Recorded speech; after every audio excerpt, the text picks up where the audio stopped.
right now. Do your whistling right now, please. Or at halftime when I'm performing, you can whistle at me all you want. I'll take all of the whistles, all the hoot and hollers, but please don't whistle. Get it out now. Get out your whistles now. But have fun. Have fun, okay? Wait, am I turned up? Can you guys hear me? Make some noise if you can hear me. You know what? Hang on one second. Let me rectify that situation. One sec here.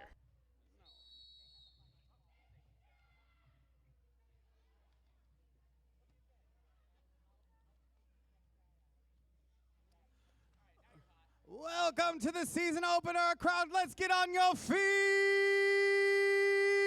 Welcome to the Hall of Dames. I'm Gabagool.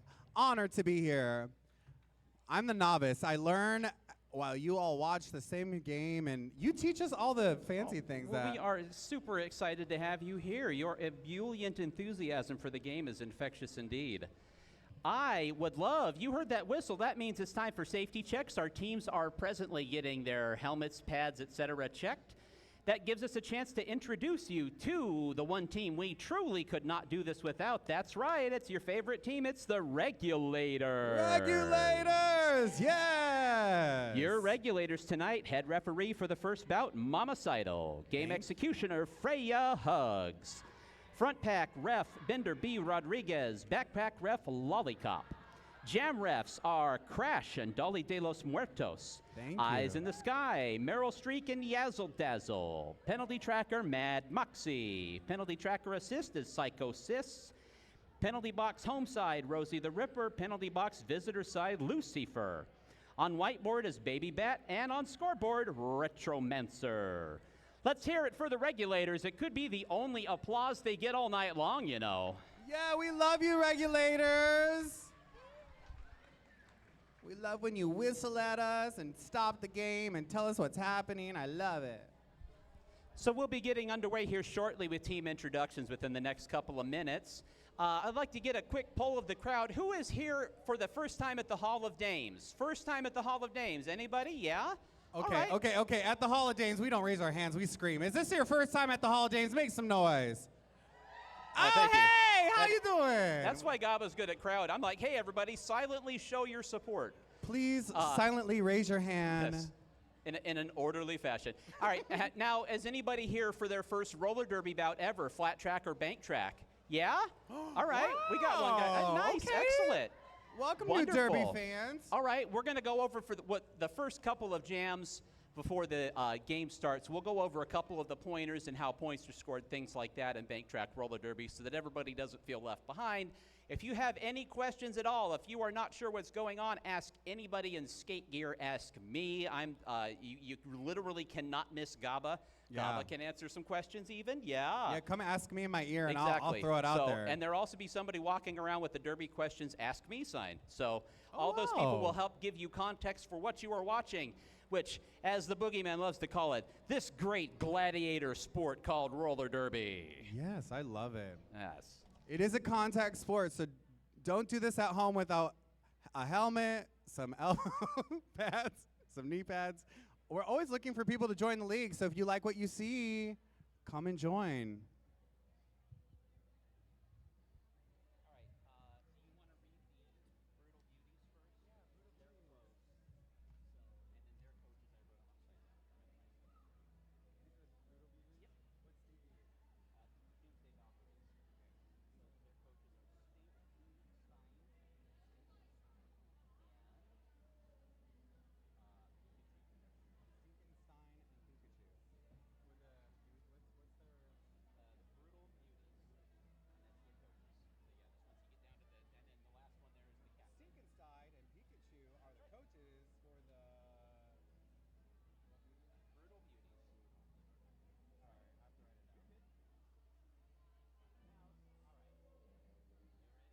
Yeah, let's do it.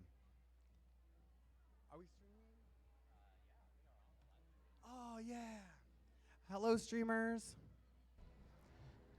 All right, Derby fans. With a show of volume, who's ready for some roller derby action? Now taking the track, the first team for the first bout of the season on the near bench wearing pink, it's the Brutal Beauties.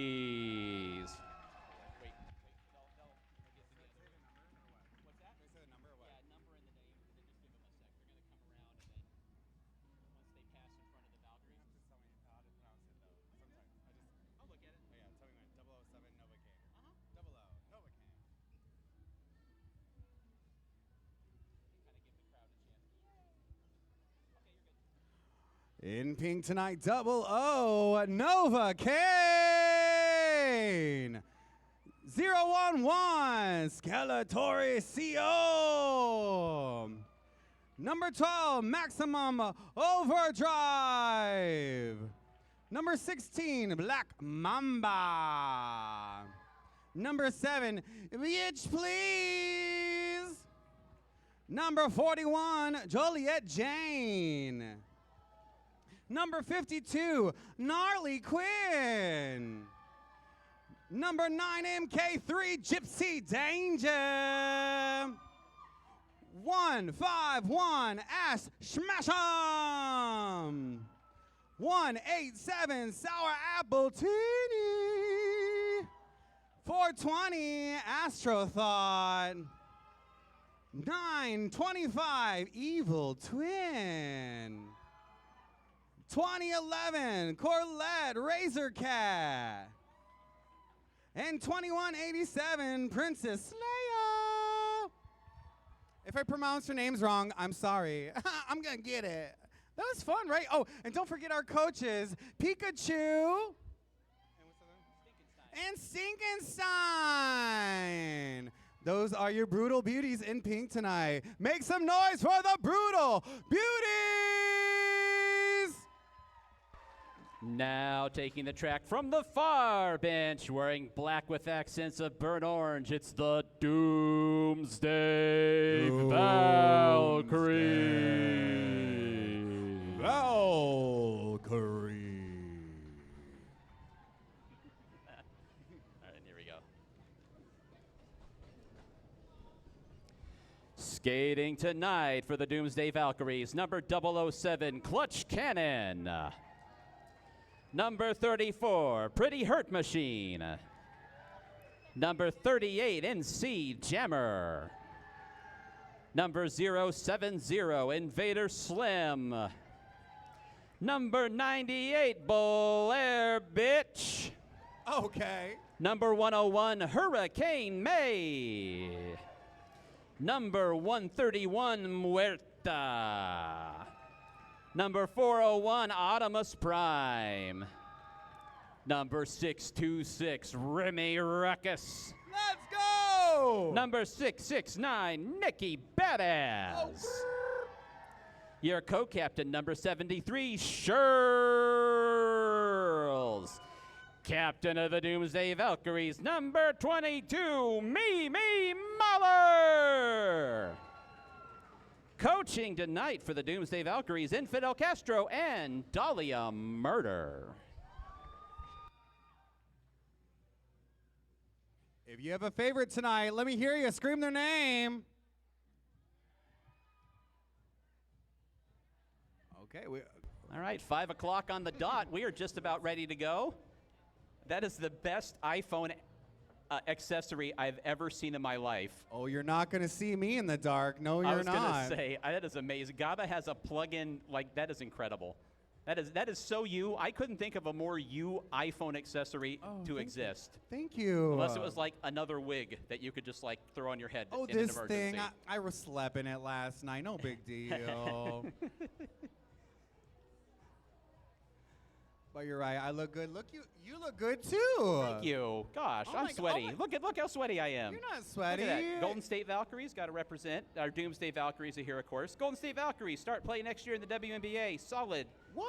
Yeah, I know, WNBA? right? WNBA team. I know. They're going black and lavender. How sharp is that? Ooh, my favorite color. Yeah, right. It's cool. All right, your team's about to take the track here. The Doomsday Valkyries. One of the two teams that missed the playoffs last year. They made the playoffs the year before, so they're looking to rebound and get back into the postseason action this year. The Brutal Beauties were one of the playoff teams last year, were eliminated in the semifinals, and of course will be looking to build upon that themselves. Your later game tonight is the Bombshells, who are your championship runner-ups, as well as the Coffin Draggers. That will be your late game this evening. Taking the night off are the Runaway Brides, so they're the champions, so they get to take that extra 3 weeks of summer vacation, because I'm sure that's what roller derby people do during the summer, is just lay around and do nothing, right? Yeah. I don't know. Probably not. Probably not. Yeah, they look fit. They look like they are into health and wellness. Very, very much so. The game to get underway here. Also, I tried to skate on this track one time, and I almost broke an ankle. So I give anybody the kudos if they can get on that track and go around the. Yeah.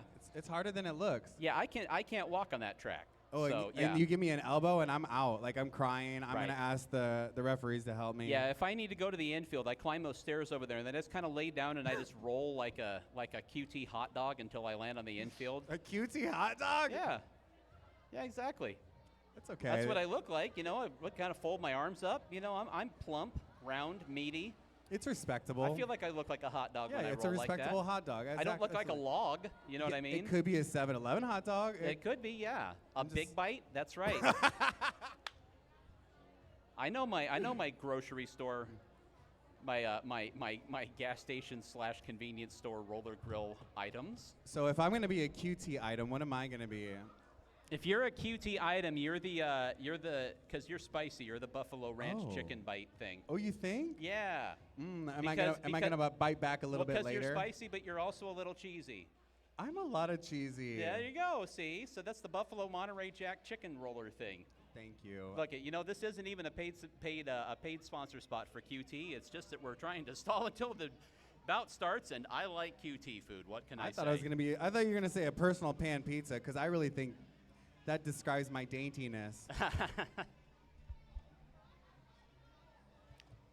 We'd like to thank our streamers for joining. Hello, streamers. It's good to see you. Yeah, that's right. Let's give a shout out to the Twitch stream. Hey, Twitch. Hello, live streamers. If you're cheering at home, we can hear you. We heard that Bugs Bunny might be watching later. We'll get to that later on. Reasons. It's because of the Twitch users that I get to be invited back. They think I'm entertaining. There we go. I also think you're entertaining. Thank you. Yeah. I would rather be rich, but that's okay. Well, okay. Rich or pretty? Okay, fine. I also think you're rich. How's and that sound? pretty? Well, yeah, sure. Oh my gosh, this is the best Saturday of my life. you Oh, wow. I'm going to come back more often. Welcome to the season opener. You too are rich, you are pretty, and you are beautiful. All right, we got some skaters skating around checking on things. You see Pretty Hurt Machine talking with Princess Leia. Looks like we're hammering out some game details. And getting ready to get to it in a moment. Everybody's kind of boogieing. I see Bender turning on the GoPro. That is true, by the way. I don't know if you knew that. We do have VAR, except it's not full of controversy and corruption like Euro soccer. We have VAR, and teams do get challenges. You see that up on the scoreboard right now. And one of those things is that Bender will rewind that GoPro, and they will use that to determine if a penalty was valid or if a point was scored. So there you go. All right. Welcome to the season opener. Are y'all ready? Make some noise. All right, we are all set to get this underway. Your first jammer for the Doomsday Valkyries is number 38, NC Jammer. And that's Princess Leia, number 2187, your captain for the Brutal Beauties. We're underway, tightly bunched pack, heading down into the corner. Leia now trying to find an opening to the outside, and now it gets blocked to the inside. Mimi Mahler with a great block. NC Jammer is out. Got your first lead jammer of the season. It's the Doomsday Valkyries with the first lead jam of the season. Leia now gets out along the inside. Doomsday trying to pick up some points and around the Beauties and calls it off. So for those that are new here, the ones with the stars, remind us what that hat is for. So the hat is called the Jammer, and the one that's wearing the star is your one that can score the points. What they have to do is, as you see, they start behind the rest of the pack. You want to get your point scorer out. Once they get through the pack once they come around the track, every skater they pass is a point. That's how the scoring works. So you can go around as long as you want. Exactly. Up for to a minute. Up to a minute and get as many points. Right. The game is called Get As Many Points As You Can. So the team that gets out first, as NC Jammer just did, that's called lead jam. And that's significant because when you get out first, you get to stop the clock once you've scored your points. And right now, our black player is in the lead for the lead jammer, correct? That's right. So here comes Hurricane May. Is going to come around now, and Evil Twin is your jammer for the Brutal Beauties. Just got blocked off to the inside, but able to get through. Hurricane May around the outside, and now Evil Twin's going to shake loose. What you'll likely see here is that Hurricane May is going to try to get her 4 more points and then stop the clock before Evil Twin catches the pack. Can the Beauty stop her? Can the Beauty say she calls it off? So Hurricane May up to the pack, crashed into one of the blockers there. Official for points. The Beauties. What's the official points? Oh, I can't wait. That was such a... All right, we're going to check on the score. That was 7 points for Hurricane May. You get the point when your skater's hips gets by the other skater's hips. That's when you get the point. Now what we have, we don't have our first power jam of the season. That sign that you see the referees making is called double jammer down, and that means there were penalties on both jammers. So let's talk about penalties. Let's talk about them, because what happens when you get a penalty? That's right. So if you get a penalty assessed to you, which there are penalties for all sorts of things, you can't stop, you can't go backwards, several blocks are illegal, high blocks, low blocks. As you see, your jammer for the Valkyries is out and clear. That's Invader Slim. So if you're assessed a penalty, you sit out the next jam. You'll see them down there in the penalty box. If your jammer gets a penalty, then your team skates without a jammer the next jam, and that's called a power jam. And that means that you get to focus on offense only. What we've got here in front of us, meanwhile, is that was Invader Slim getting knocked to the inside on a scoring pass and gets up to go on around. Bitch Please now, number 17, is getting blocked around and trying to get by Mimi Mahler. Not able to do so, pinned to the rail, but Mimi's out of play. That's Doomsday another coming thing up on the you'll see. pack, trying to grab some more points. Can they Invader stop Slim her? now catching up to the pack. The only other major thing to explain beyond penalties is that blockers have to be within 20 feet of the main pack to actually block. Otherwise, they have to stay out of the way and let the skater go through. So you'll sometimes see skaters suddenly throw their hands up. That's essentially what you've got. They've lost the pack, so then they have to just wait pack. until they come back around. So that's kind of the basis of it.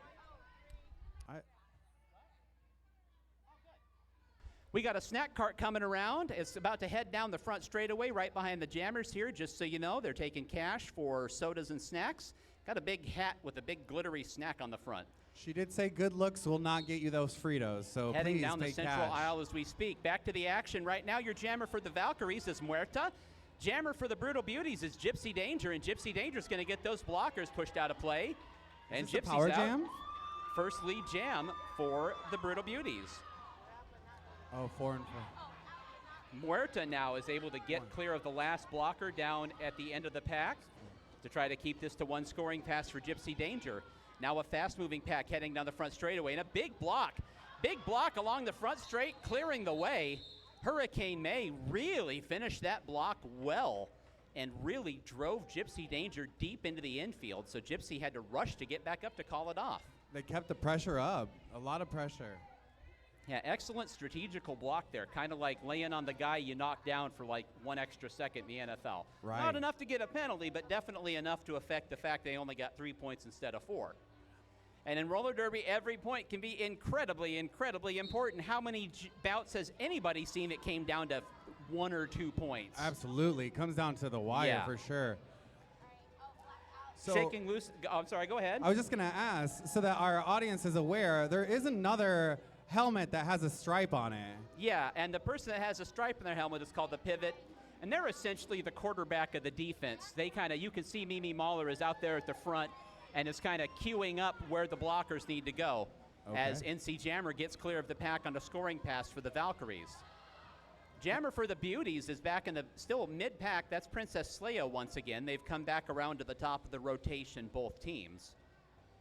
And now NC Jammer weaves through, gets past the Jammer for the Brutal Beauties. The pivot can also take over as a jammer, and you'll occasionally see that happen, as you see now with Princess Leia opting to play jammer defense. And NC Jammer gets blocked off, and the clock expires on the jam. They're called the pivot, the one with the stripe, and they can That's be right. they can be the jammer if they switch the panty. That's right. Okay, I remember. That's right. You go. The star Also, if can they be fall passed to the out pivot. into the yellow, then they have to get back up where they got off. Yes. Okay. See, I'm learning. These are important things to know. Score right now in the very early going, about halfway through the first quarter. It's 37-3, Valkyries in front. You got Hurricane May for the Valkyries, and this is going to be Skeletori for the Brutal Beauties, number 101 versus number 011. It's a binary battle.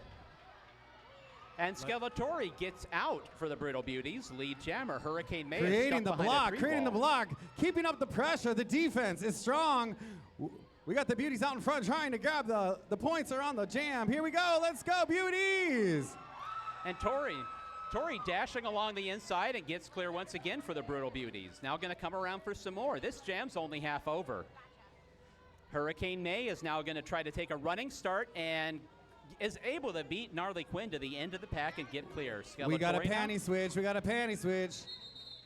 Oh, okay. The official call off.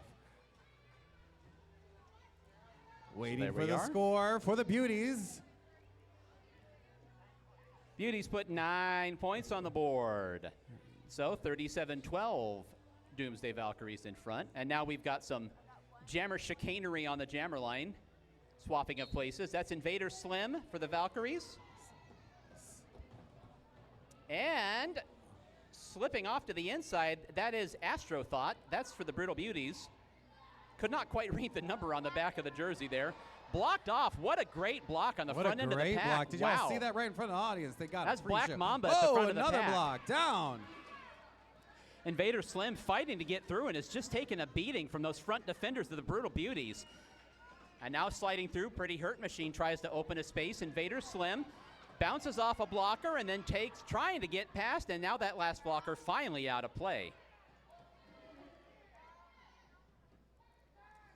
So now the pack waits for them. Astro Thought catching up to the pack now. It took me a moment because Astro is, I believe, subbing for the Beauties tonight. Astro Thought usually skates with the Brides who are off. Oh, okay. So you do occasionally see that skaters helping the other teams to fill out rosters when other people can't make it. There's 2 seconds left on the jam clock, and that is going to do it. And calls it off. As we get ready for the next jam, you know, I just mentioned Black Mamba's name. Black Mamba is one of our minor assault skaters who just graduated. Which one's Black Mamba? Black Mamba number 16 for the Brutal Beauties. Okay. Just came off the track. I was just giving some credit for that wonderful block. Yes. And I wanted to mention that. We'll talk about the minor assaults here. Oh, we got a challenge. Oh, we got a challenge. Thanks, Castro. Oh, how exciting. Gosh, Castro, I wanted to talk for a hot minute. Oh. We do have a challenge. The Valkyries are going to challenge some goings on there in the previous jam. Oh, we got a challenge. Ooh, this is exciting. What happens during a challenge? Well, we will find out what they challenged for sure, and then we'll find out if it was successful or not. All right. So it could be a points challenge or it could be a penalty challenge. And you only get one challenge, but if you're right, do you get it? Do you get keep You get that challenge? One challenge per half. One challenge per half. And if you're right, you do get it back. Okay. So yeah, you can reuse it as many times as you're right, as far as I know. So if my public school math is correct, that's one challenge per 2 quarters. Yes. Oh, wow, look at that. I'm just a smarty. Wow. So meanwhile, what I was going to mention was that long pause. I'm a smarty. Cricket, cricket, cricket. Our minor assaults program is for skaters who are between the ages of 10 to 17 years old, and basically you really don't have to have any skills to get started with it. You just need to have basic skating skills and a desire to learn.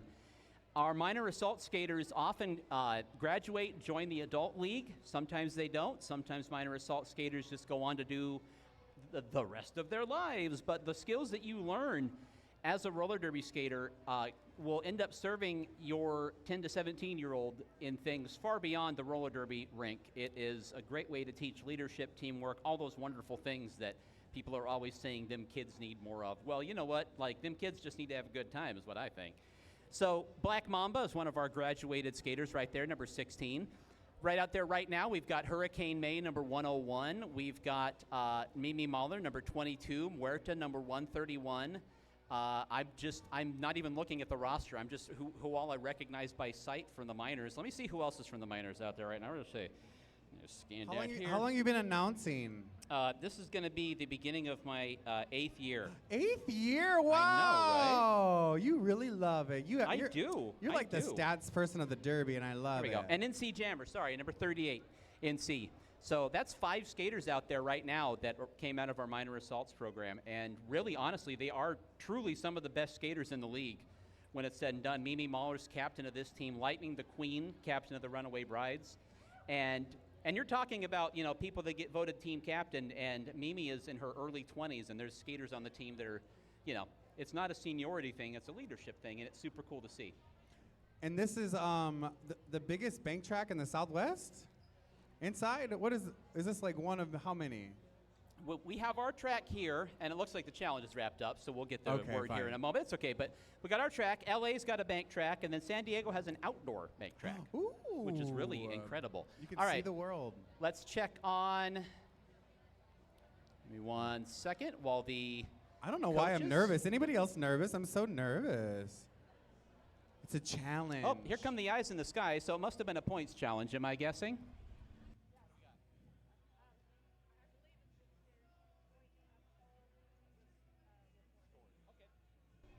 All right. There was a points challenge. It was a points challenge. The Valkyries were awarded 4, and I believe we're asking for more, and they did not get more. So they lost the challenge. That is correct. We will get back to the action here. Right now, 41-12, Valkyries in front, 6:19 to go in the first quarter. That's going to be Skeletori this time for the Brutal Beauties and Muerta for the Doomsday Valkyries. Once again, a tightly bunched pack now heading down into the corner. I just saw Skeletori lay a block onto Muerta, knock Muerta out of the way. Now Tori fighting against Hurricane May, trying to stay on the track, and May's able to just keep her engaged long enough to get some backup. Doomsday, lead jammer out in front. That's right, Muerta's out. Muerta is out for the Valkyries. That was a great effort by Hurricane May, just kind of getting in there and just keeping the Beauties Skeletori hung hold? up. Up to the high side goes Muerta. That's a solid 3-wall of defenders there, however, for the Brutal Beauties. Doomsday fighting for those points. Beauty's holding her off. Muerta back up on the track behind Maximum Overdrive and calls it off. Max kind of made that a personal vendetta to keep that jammer from getting through one more time. Just 2 points that time for the Valkyries.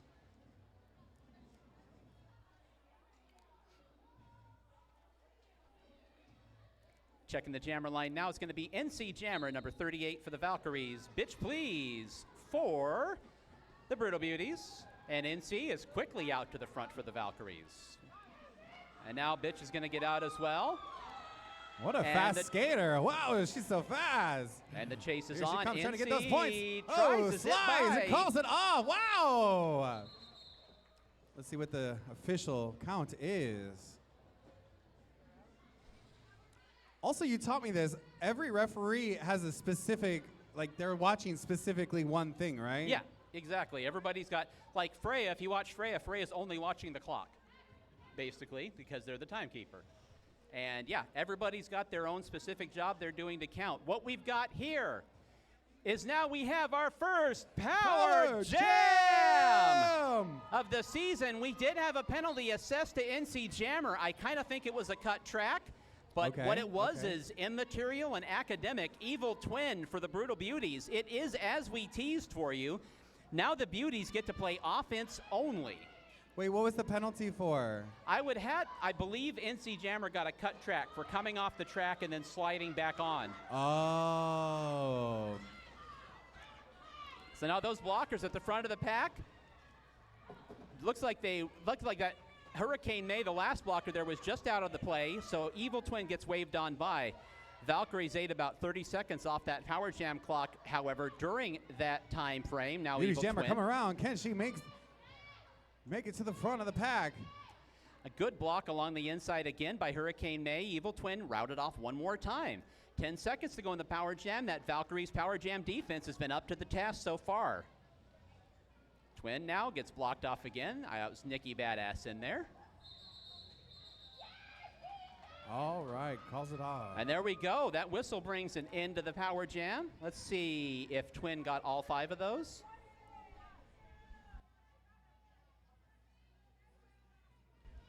Scoring discussion, and they said Twin did get all 5 of those points in that scoring pass. Beauties at 17. That's Doomsday right. 47.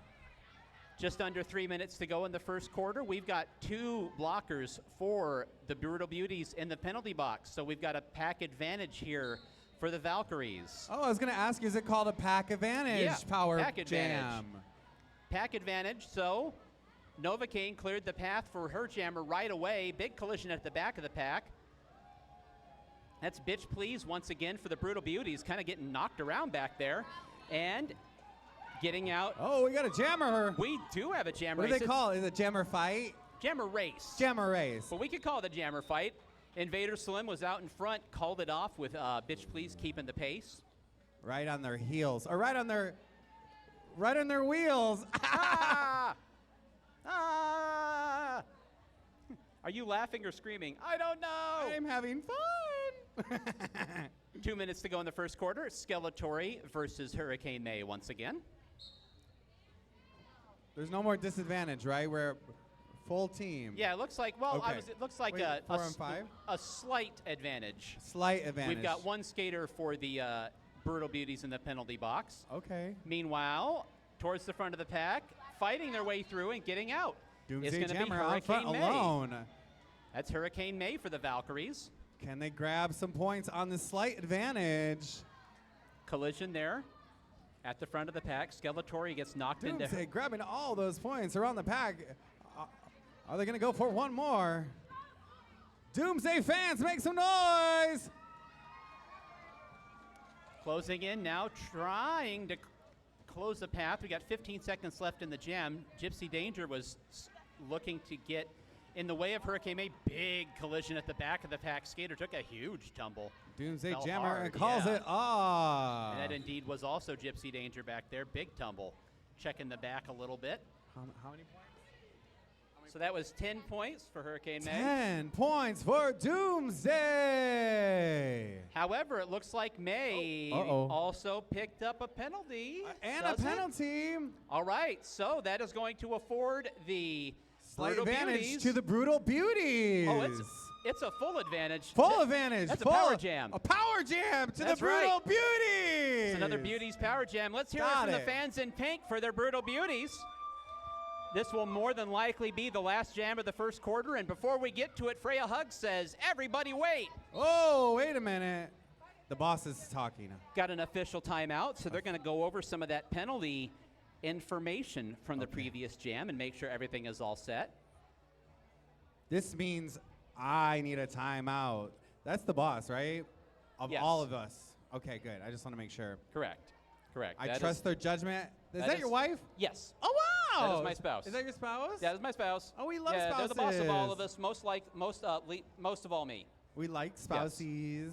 I actually mouthed off to Sandra Slay O'Connor during the Twitch scrimmage the other night. And Sandy said I'm banned IRL. Oh. So, Well, you and I both. all right, we're back to it. It is still going to be a power jam. So once again, Pink fans, go ahead and get up and cheer. Beauties, let them hear ya. Princess Slay, your captain on the jammer line. Valkyries are also skating a blocker down. So they got 3 defenders out there, and Princess Leia really just got hit hard. That took a second when she got back up. Another big block gotta by get Nikki back up. Badass along the inside. So your 3 defenders out there, a pretty hurt machine. Nikki Badass, and out in front is Mimi Mahler. That's a pretty fearsome trio. They can throw some pretty solid defensive walls at you with the runaway brides and whatnot, but I'm going to say that's a pretty formidable 3-wall. That's a great. So right now, those Valkyries defenders still staying together. Princess Leia coming up to the front. Brutal Beauties have been trying to get somebody split off, because if they can get one of the Valkyries blockers split off, they can basically create their own stopped pack. Right. But you got to get in there and get them cleared out, and see, now you see they've gotten them split up. However, there's only 7 seconds left in the power jam. The defense is really. And you can see Princess Leia says, all right, well.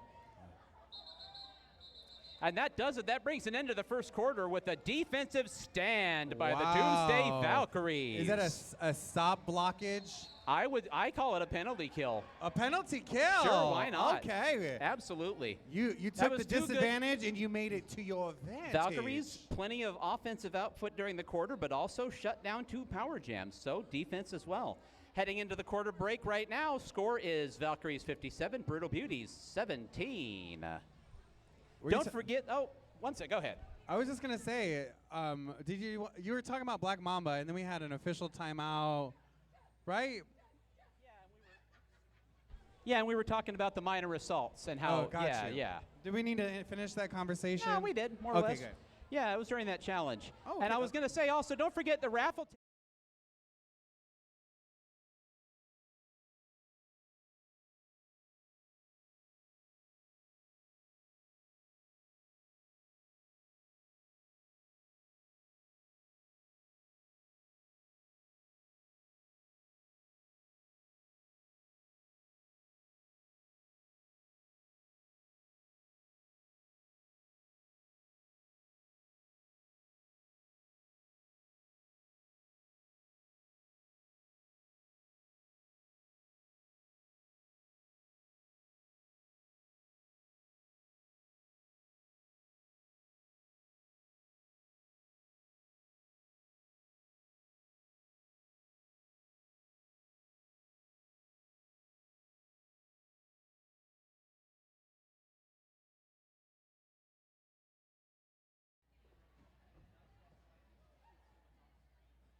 All right, Derby fans, we are back to the action. Top of the second quarter. Valkyries 57, Brutal Beauty 17. Gabagool's out with the crowd, so I'll be up here bringing the action momentarily. Valkyries jammer is out. That's Muerta for the Valkyries. It's Astrothought jamming for the Brutal Beauties. And Astro plows into Hurricane May, can't quite break through. So now here comes Muerta for the Valkyries.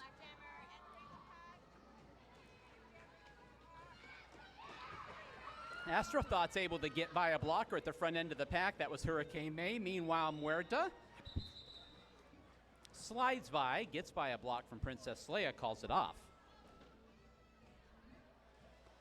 4 points for the Valkyries.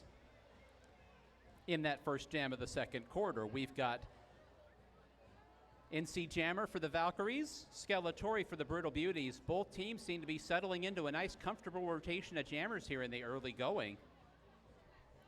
Valkyries have barely deviated from that rotation throughout the bout so far. This jam gets underway. NC's trying to cling to the inside coping, but takes a block from Maximum Overdrive and gets knocked off. Skeletori is your lead jammer for the Brutal Beauties, and now NC Jammer is going to shake loose and put on the chase. That's a couple of fast skaters out there right now, folks. Skeletori up to the pack, collides with that blocker at the back of the pack. Great effort on the back end there by Mimi Mahler, was pinned in at the back and still made herself quite the obstacle to slow down the advance of the Brutal Beauties jammer.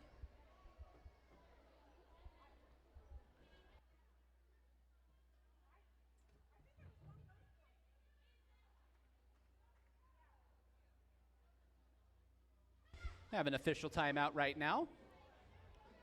Discussion going on to my right about the scoring of that jam, so we're going to take a timeout here and talk it over. Right now it's 61-17, Valkyries in front. During this timeout, wanted to let you know about a fundraiser coming up for these very same Brutal Beauties. Actually, one second. Sorry.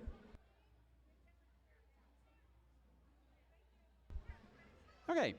Licks Uptown Ice Cream will be hosting a special fundraiser on Wednesday, September 25th from 6 to 9 p.m. That's this coming Wednesday.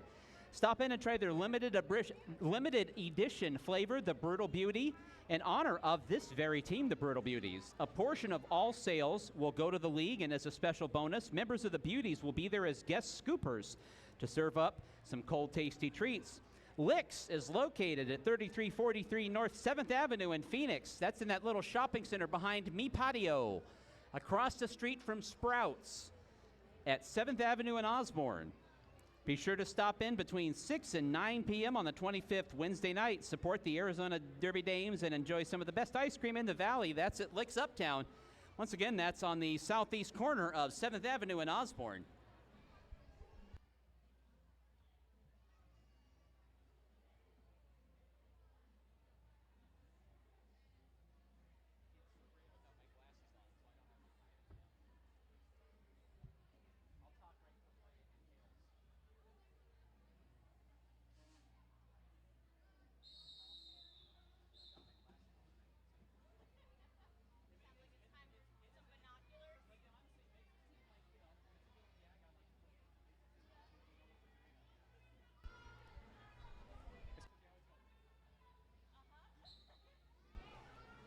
jammers right now. That's Hurricane May for the Doomsday Valkyries, Princess Leia for the Brutal Beauties. That star has been popped off, and that star has been passed.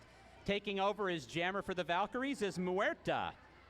So now Muerta's your jammer of record. Princess Leia gets blocked off to the inside. Friendly Fire tumbling over Gnarly Quinn. Now fighting to the front of the pack, dodging around, fighting their way through Muerta. Excellent Muerta getting by a former skater, two former skaters from the Minor Assaults, Gnarly Quinn and Black Mamba. So now Muerta catching up. Leia is going to take off to the outside, taking advantage of the pack being somewhat distracted by the on-approaching Muerta. Muerta gets through with another scoring pass and calls it off.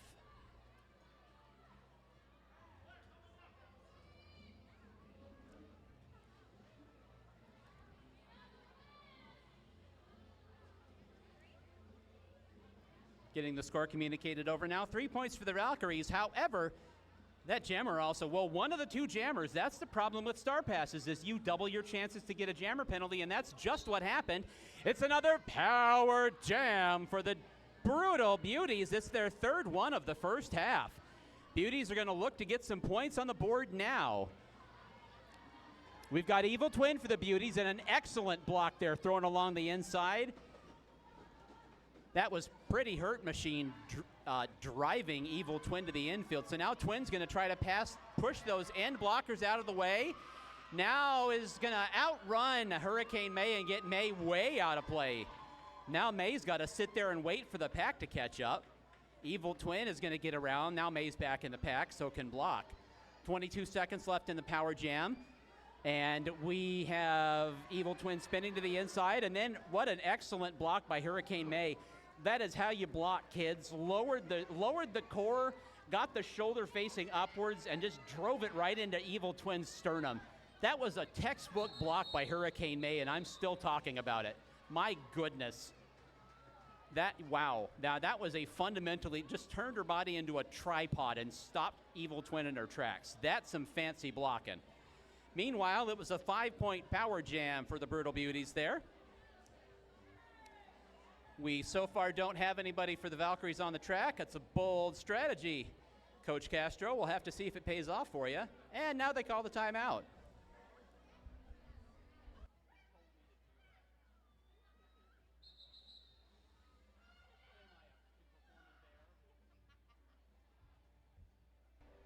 There we are, a timeout. Coach Castro always likes to work the clock a little bit.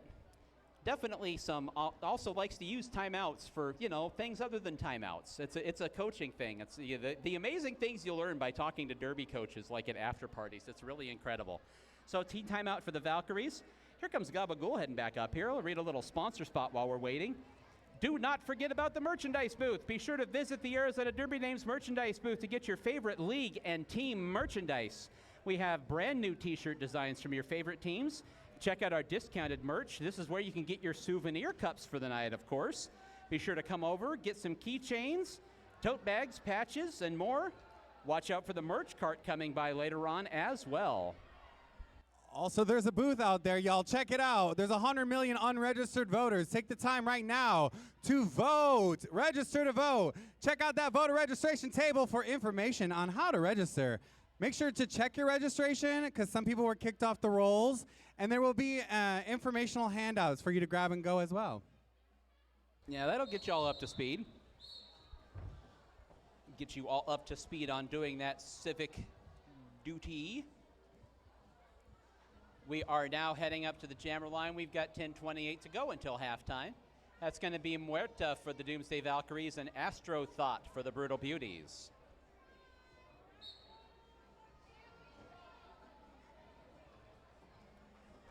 Out of the timeout we roll. It's anyone's game at this time. Yeah, still very early, very early on here in the bout, absolutely. Muerta gets spun off to the inside. Pack kind of flips over. Astro Thought tumbled to the inside as well, so now Pack has reverted itself.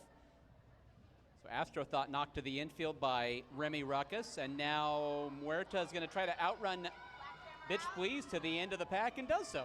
Doomsday Jammer out in front, grabbing those points. So 23 seconds to go in the jam. Muerta's now out for the Valkyries. People are yelling for them to wall. Muerta goes up into the pack and calls it off. Vitch Please is on the track appealing for a penalty.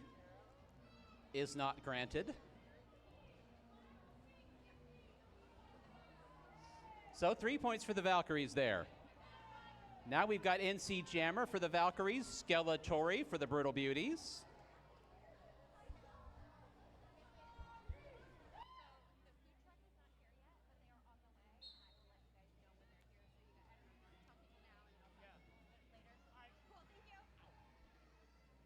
All right, we are underway with that jam as we had teased.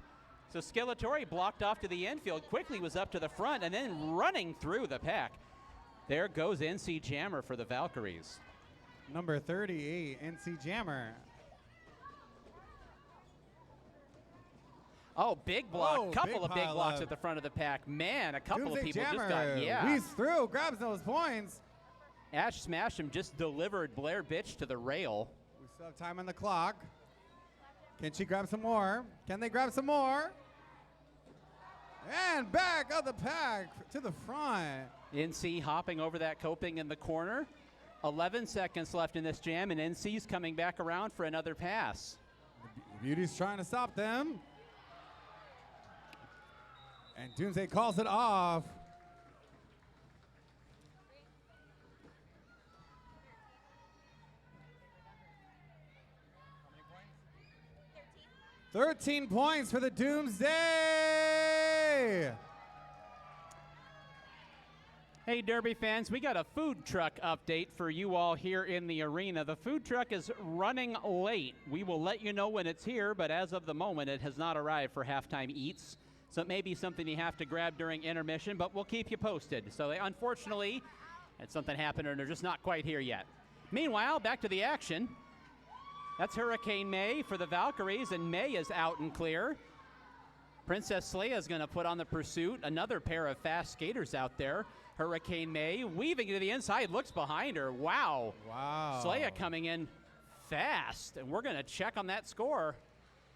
If your stomach's growling, we do have snacks at the AZDD snack bar. That's also true. And the snack cart will be coming around as well. There's Look cold at that. beverages and snacks, and it supports the league. So that is why you skate through the whistle, kids, because Princess Leia picked up 3 points, and Hurricane May actually did not get any, despite being lead jammer. Wow. Isn't that something?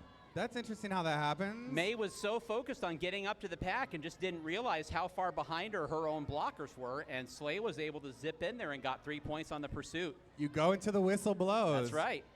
Meanwhile, now getting out of the pack for the Valkyries is going to be Invader Slim.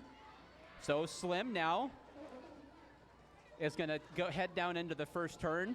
Evil Twin was blocked off to the inside by those Valkyries defenders at the front of the pack. That's Blair Bitch and Mimi Mahler. Meanwhile, at the back of the pack, Cheryl slips in front of Invader Slim, unfortunately, and now Slim's trying to fight through. Knocked down, a skater falls over Slim. Big tumble. That was Astro Thought. Excuse me, that was not Astro Thought. I can't even tell who it was. They were so all many on the people, ground. yeah. And just like that, both jammers right out the middle of the pack. Okay, so when both jammers are out, they can both score points?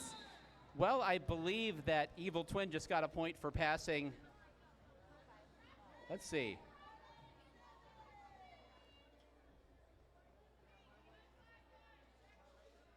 Ooh, this is intense.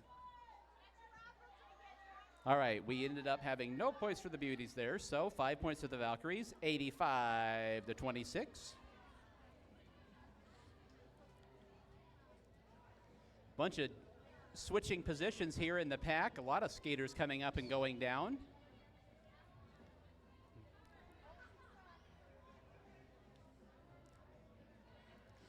All right, looks like at the end of the day, my goodness, it's a power jam for the Brutal Beauties.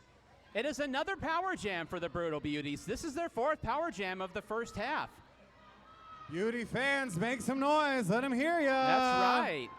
Meanwhile, those 2 blockers for the Beauties at the back of the pack have Nikki Badass goaded in. Nikki's just trying to drive forward and keep the pack united. And now Nikki breaks clear, and Nikki's able to get back with those Valkyries defenders at the front of the pack. Bitch Please tries to spin in. Trying to knock Hurricane May out of the way. We've had a star pass. Oh, Taking over, that's right. Taking over is going to be Princess Sleia. So Sleia gets out with the trickeration. Okay. So Now, go ahead. the pivot just turned into the jammer. That is correct. That is correct. Look at that. And now Princess Sleia absorbs the block from Nikki and gets knocked to the infield. There's 7 seconds left on the jam clock. Sleia kind of tiptoes by Princess May and is really just trying to get her hips in front of Nikki. Took a big tumble there onto the infield and took a second to get up from that one. That concrete on the infield is very unforgiving.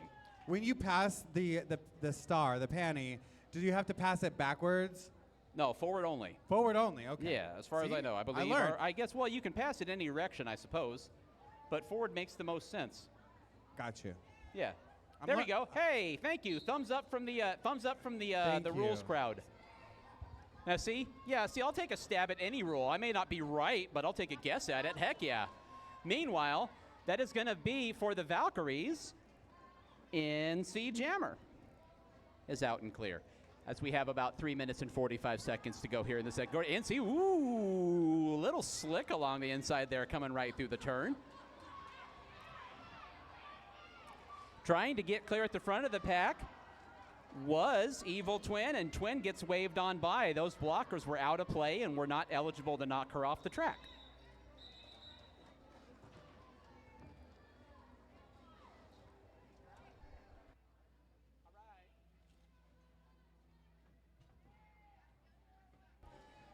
All right, so ended up being another 5 points for the Valkyries. There's 3 minutes and 10 seconds to go until the end of the first half. Going to have Skeletori now for the Brutal Beauties and Muerta for the Doomsday Valkyries. I got a prize to give away, by the way. I've been holding this ticket for a Yeti mug for like 8 jams. I'm so sorry. I really am. I'm easily distractible. You put me in front of a roller derby, I forget everything. Muerta is out and clear for the Doomsday Valkyries. I was like, what is this in my hand? Oh, it's that raffle ticket they handed me. Gee whiz. I'm a professional. Muerta's catching up to the pack now. Your jammer for the Brutal Beauties is trying to get clear. We've got a star stashed. Still trying to get clear. Muerta up around the outside and now down through the corner, heading up the back straightaway with 32 seconds left in the jam. Skeletori still got that star stashed and takes a huge hit along the inside. Gets knocked hard onto the inside and coming up slow. Again, that concrete on the infield, it just reflects all that impact right back up into your body. Muerta slips around the outside. He's got 14 seconds left. Try to do a little more damage for the Valkyries. Skeletori's going to line up at least at the back of the pack and just kind of turn into a de facto goad. And that'll do it as the clock expires. Muerta trying to get through. Muerta gets all 15 of those points for Muerta. Muerta picks up 15 points. Your Doomsday Valkyries are up over 100 for the bout, 105-31. 1:53 to go until halftime, and we have a team timeout. Brutal Beauties. We'll take a stoppage and play momentarily. As I promised, let me get out this wrinkled up raffle ticket for the Yeti mug. I'm really sorry. Black Eyed Please gave this to me like during the quarter break. Yeti mug winner, 604-309. 604-309 for the Yeti mug. I think we got a winner. I don't have my glasses on, which means I can't see, but somebody's cheering. There we are. We got a winner. All right, there you go. If you would run that back around, I appreciate it. Oh, you're good. We trust them. We're taking their word for it. All right.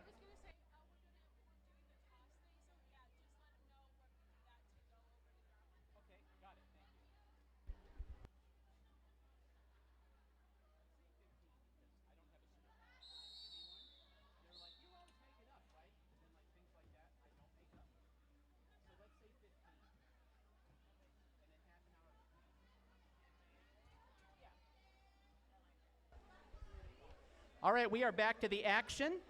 So glad we were able to give away that Yeti mug. Better late than never. At the rate we're going, the last couple of prizes I'll give away tomorrow.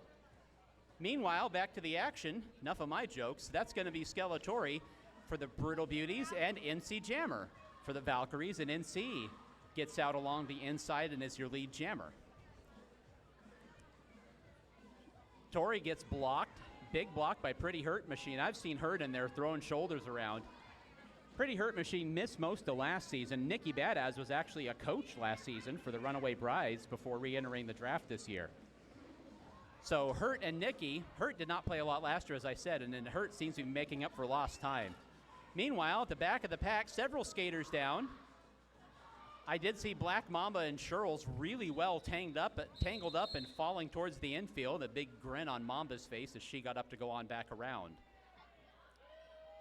NC Jammer calls off the jam. It's 10 points for the Valkyries.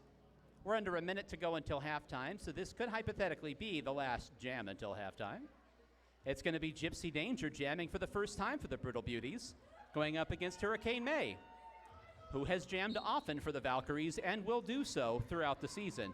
Whether or not she has children or, anything happens, I don't know. May's gonna jam, and May is jamming right now.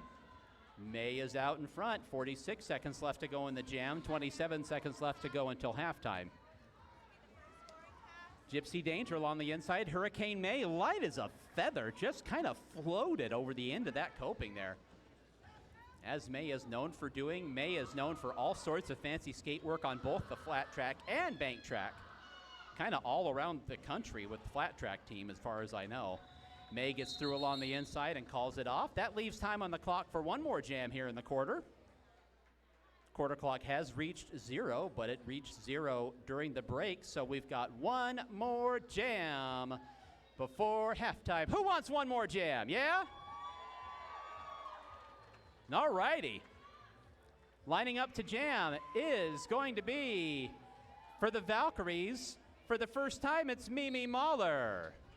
We got a Mimi jam, and then it's going to be Princess Leia for the Brutal Beauties. Mimi is going to get kind of hemmed in along the inside, kind of Princess Leia playing some jammer defense, kind of unintentionally, sort of being used as a shield by one of her blockers. Mimi now high to the outside, runs around Novocaine and is out and clear.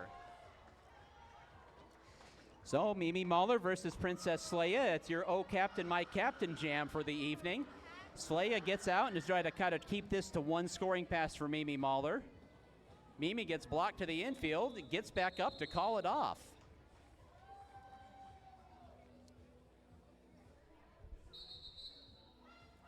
And that's halftime. Now, I'm not allowed to call penalties, but I think, I'm not sure. We'll have to see what happens at the beginning of the, but yeah, so far, the Valkyries have not had any power jams as we get to the end of the first half. So that means that the Brutal Beauties have been actually skating pretty cleanly penalty-wise. Your score right now as we head into the 15-minute halftime break, Doomsday Valkyries 126, Brutal Beauties 31.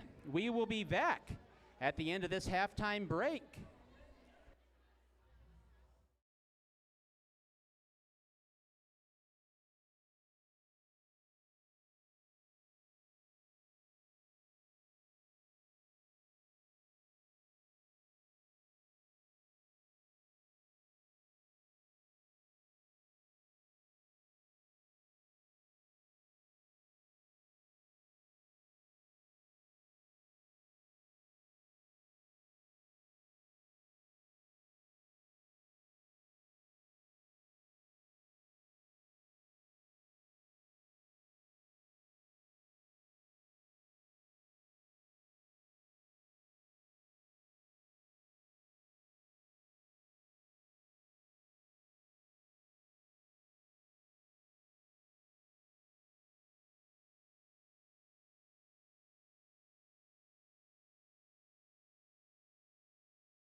All right, we are back to the action. Excuse me.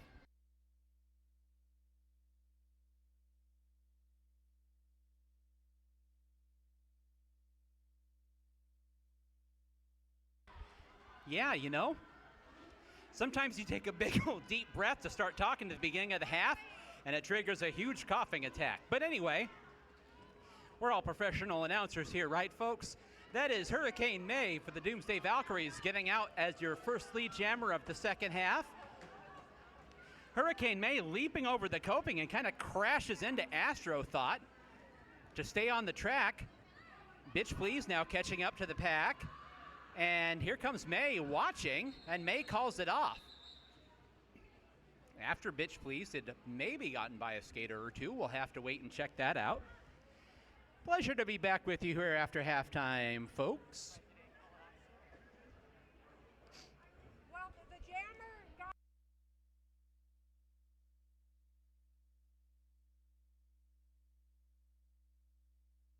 All right, so we start with that 1 point for the Brutal Beauties at the back of the pack. Hurricane May with 4 points. However, we do now have a power jam for the Brutal Beauties. It is another power jam for the Brutal Beauties. That's kind of a statistical anomaly. This would be the Brutal Beauties' fourth.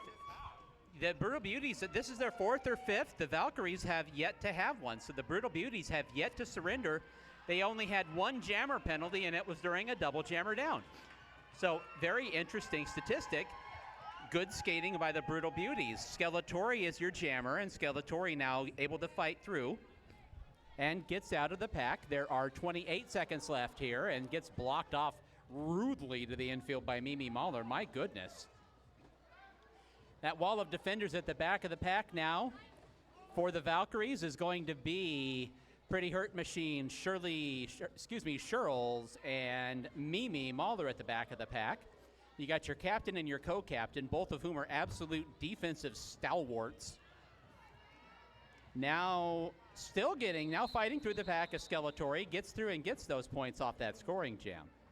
We'll check that score in a moment. Really, yeah, this is a lineup for the Valkyries that is absolutely stacked with defensive talent, honestly. You've got Remy Ruckus, who's well known for pack work. You've got Clutch Cannon out there, who's a very good blocker. Nikki Badass, Mimi Mahler.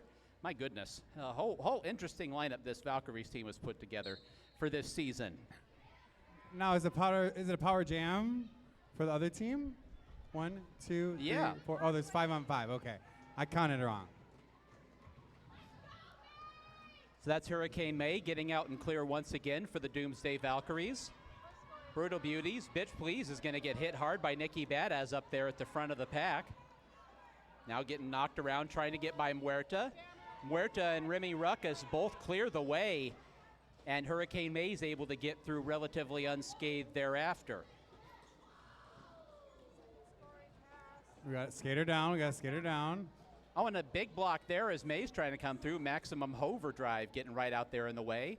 May asks the ref something and gets back on behind the 3 wall of defenders, checking behind herself, and is now just going to kind of wait here, and looks like they're going to run some time off the clock while May waits around at the back of the pack behind that 3 wall of Brutal Beauties defenders.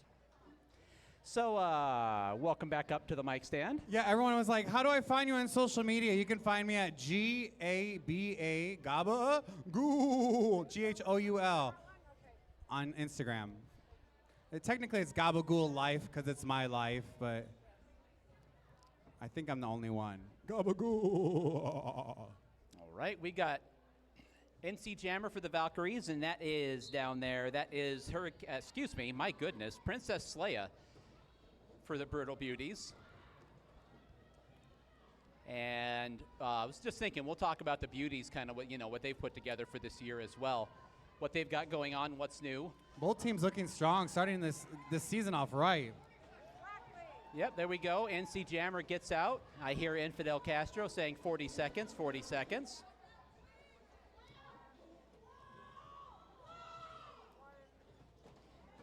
And now NC is back up to the pack, right through the pack. Before I'd even finished that thought, got right through. Another big block, Mimi Mahler delivering the hurt to Doomsday Jammer Princess coming up Leia. on the pack, trying to grab some points.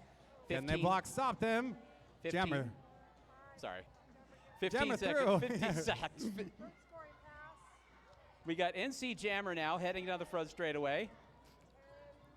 And Princess Leia is just going to kind of hang out in the back of the pack there and try to block, able to get a good block in there. So we had mentioned earlier the Brutal Beauties made the playoffs last year. Uh-huh. And they have picked up a couple of new skaters this season, Yes. it would appear. So we are looking forward to what they are going to do this season. There's only 5 teams in the league this year. 5 teams. There are 5 teams, so basically 4 of them will make the playoffs. So there will be 1 team sitting out the playoffs instead of 2. So that makes it all the much more, important when each team only has 4 regular season bouts in which to do your damage. So the Beauties did extremely well last year to put themselves up into the playoffs as they did. Very exciting conclusion to the season for them. And everybody, of course, looking to build and go upwards. The Runaway Brides, of course, are not going anywhere. Everybody knows you got to beat the Brides to climb the mountain. So we'll look at those other 2 teams later on tonight as well, the Bombshells and the Coffin Draggers. Now racing around to the outside. That's Muerta getting out first. Bitch Please racing around as well. So Muerta called it off.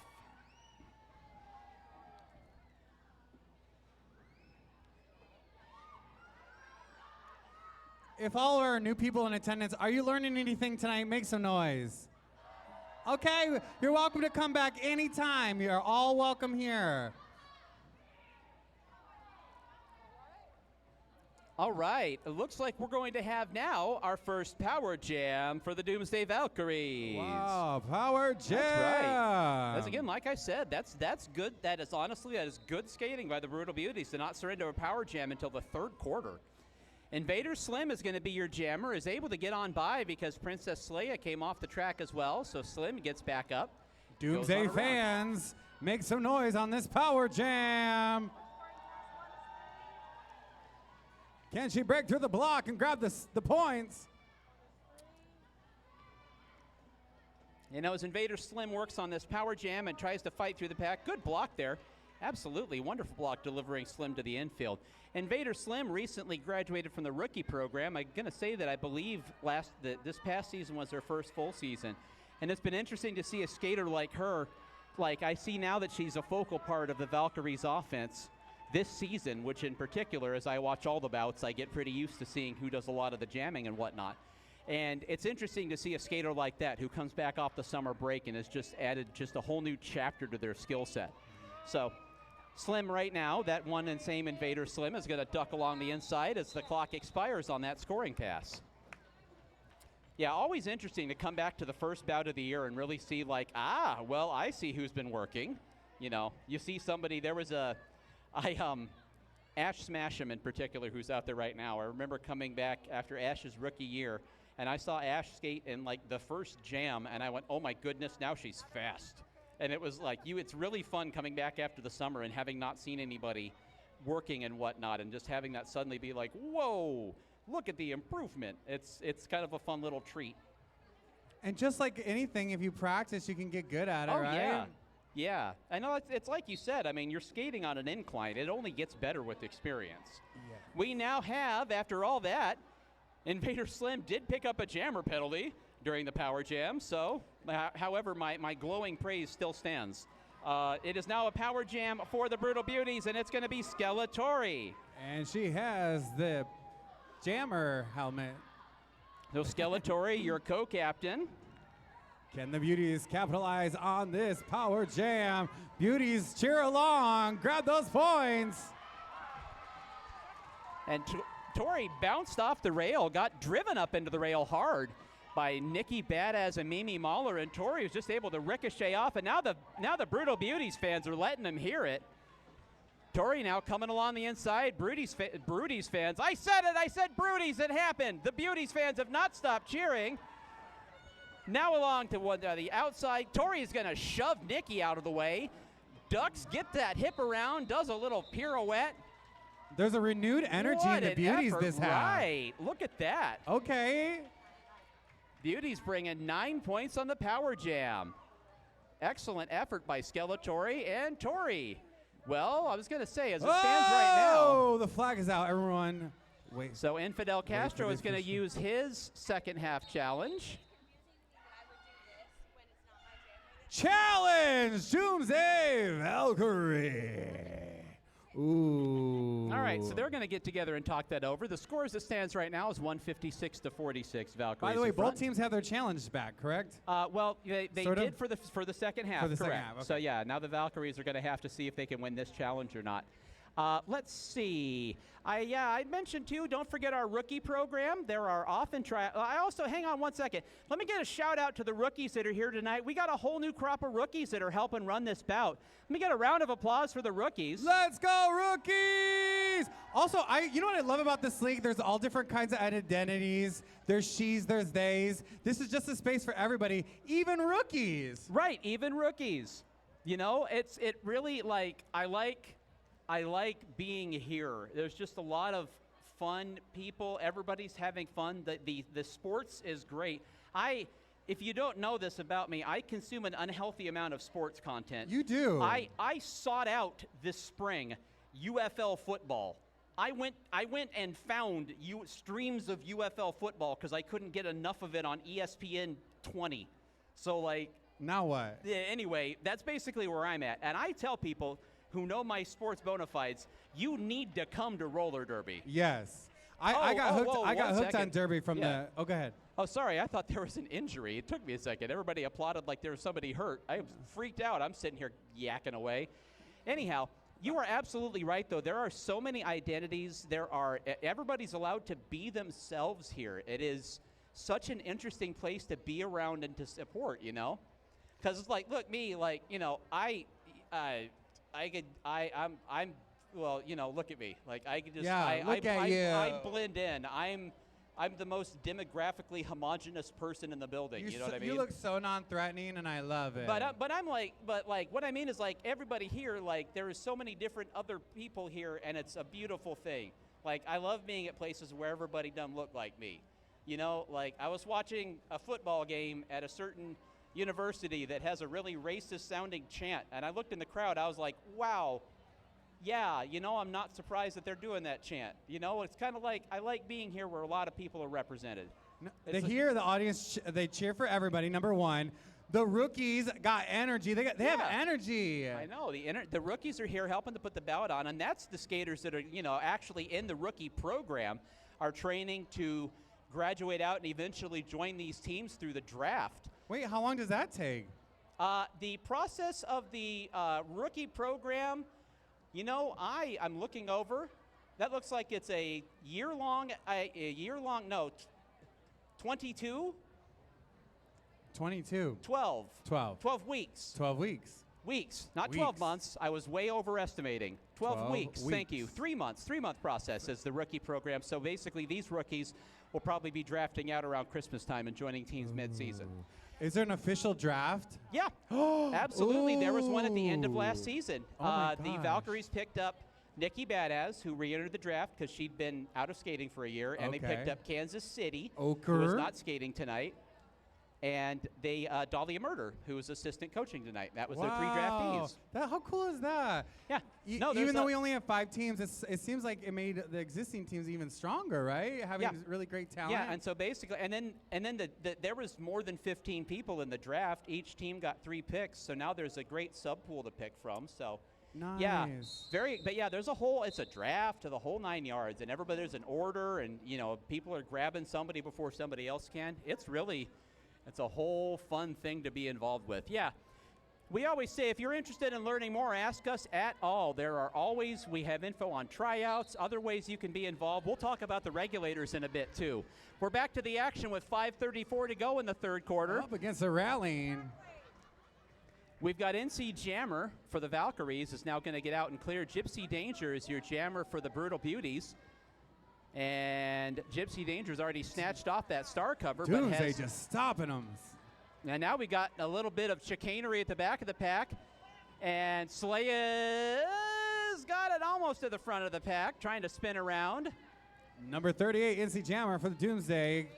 Coming There around, we got are. those points. Yeah, Around NC the Jammer's third bank. NC Jammer able to sneak through while everybody's focused on Princess Slaya.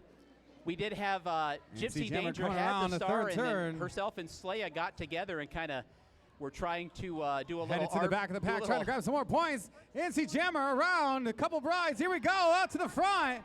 NC fights through. It was like a run pass option. It was like Gypsy kind of had the star in their hand and was headed into Slaya's gut and was going to pull it back out and throw it. Exactly. Yeah, no. Meanwhile, NC Jammer gets around, finishes off that last scoring pass. Uh-oh. My time.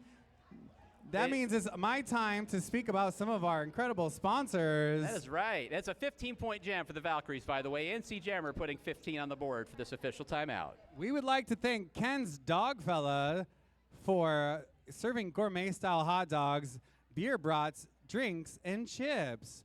Also, thank you, Uniquely Crafted by Tracy. Check out a variety of handcrafted items, crochet book covers and bags, glittered out ashtrays, earrings, bracelets, chains, you name it, they got it. Also, thank you so much for Madi. Madi offers handmade jewelry, keychains, accessories, and art centered around expressing yourself and creating your mood. If you're not in the right mood, get a moody. See, I just made that up. That's their tagline. That's improv, baby. Yeah, definitely catch that food truck details there. Beer brats, oh my goodness. If I could eat during bouts and not be hiccuping for the next hour and a half thanks to my severe gastroparesis, I totally would. Yeah, trust me, when I'm sitting here and that fan is pumping in whatever's being grilled 10 feet from the door, yeah, I would like to eat all the food. That sounds very tasty. And as we did mention, they did say the security guard came in and told me, food truck is ready to go outside for sure. So if you are getting a hunger. We got hot wieners and brats on the grill. On the grill? In a truck, I guess. Possibly. I would have to think so. Meanwhile, back to the action we go. We do have a power jam for the Doomsday Valkyries. It is. Indeed, Doomsday, a power jam back for the out. Valkyries. And that's Hurricane May out there for the Valkyries. Right now it's 171 Doomsday, 46 brides.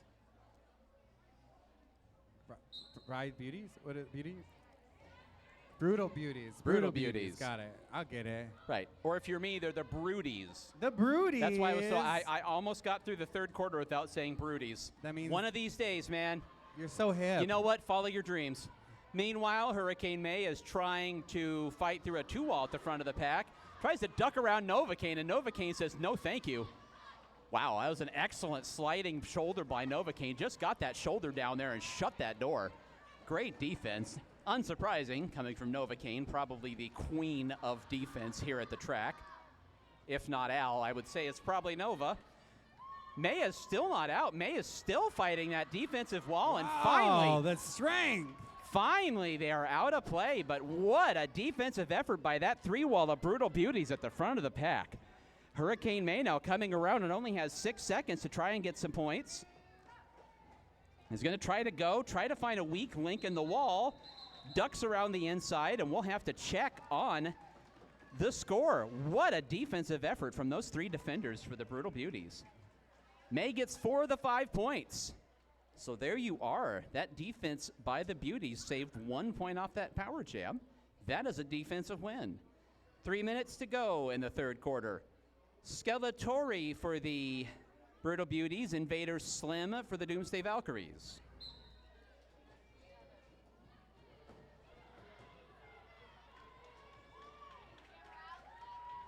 There goes Tori along the inside. So Tori's able to dash right to the front, essentially.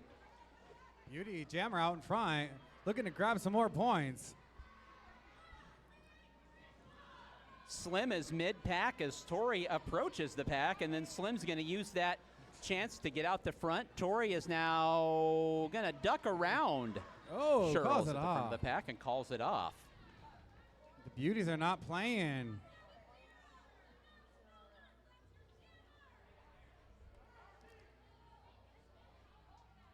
I think it's a power jam king. All right, little confusion there.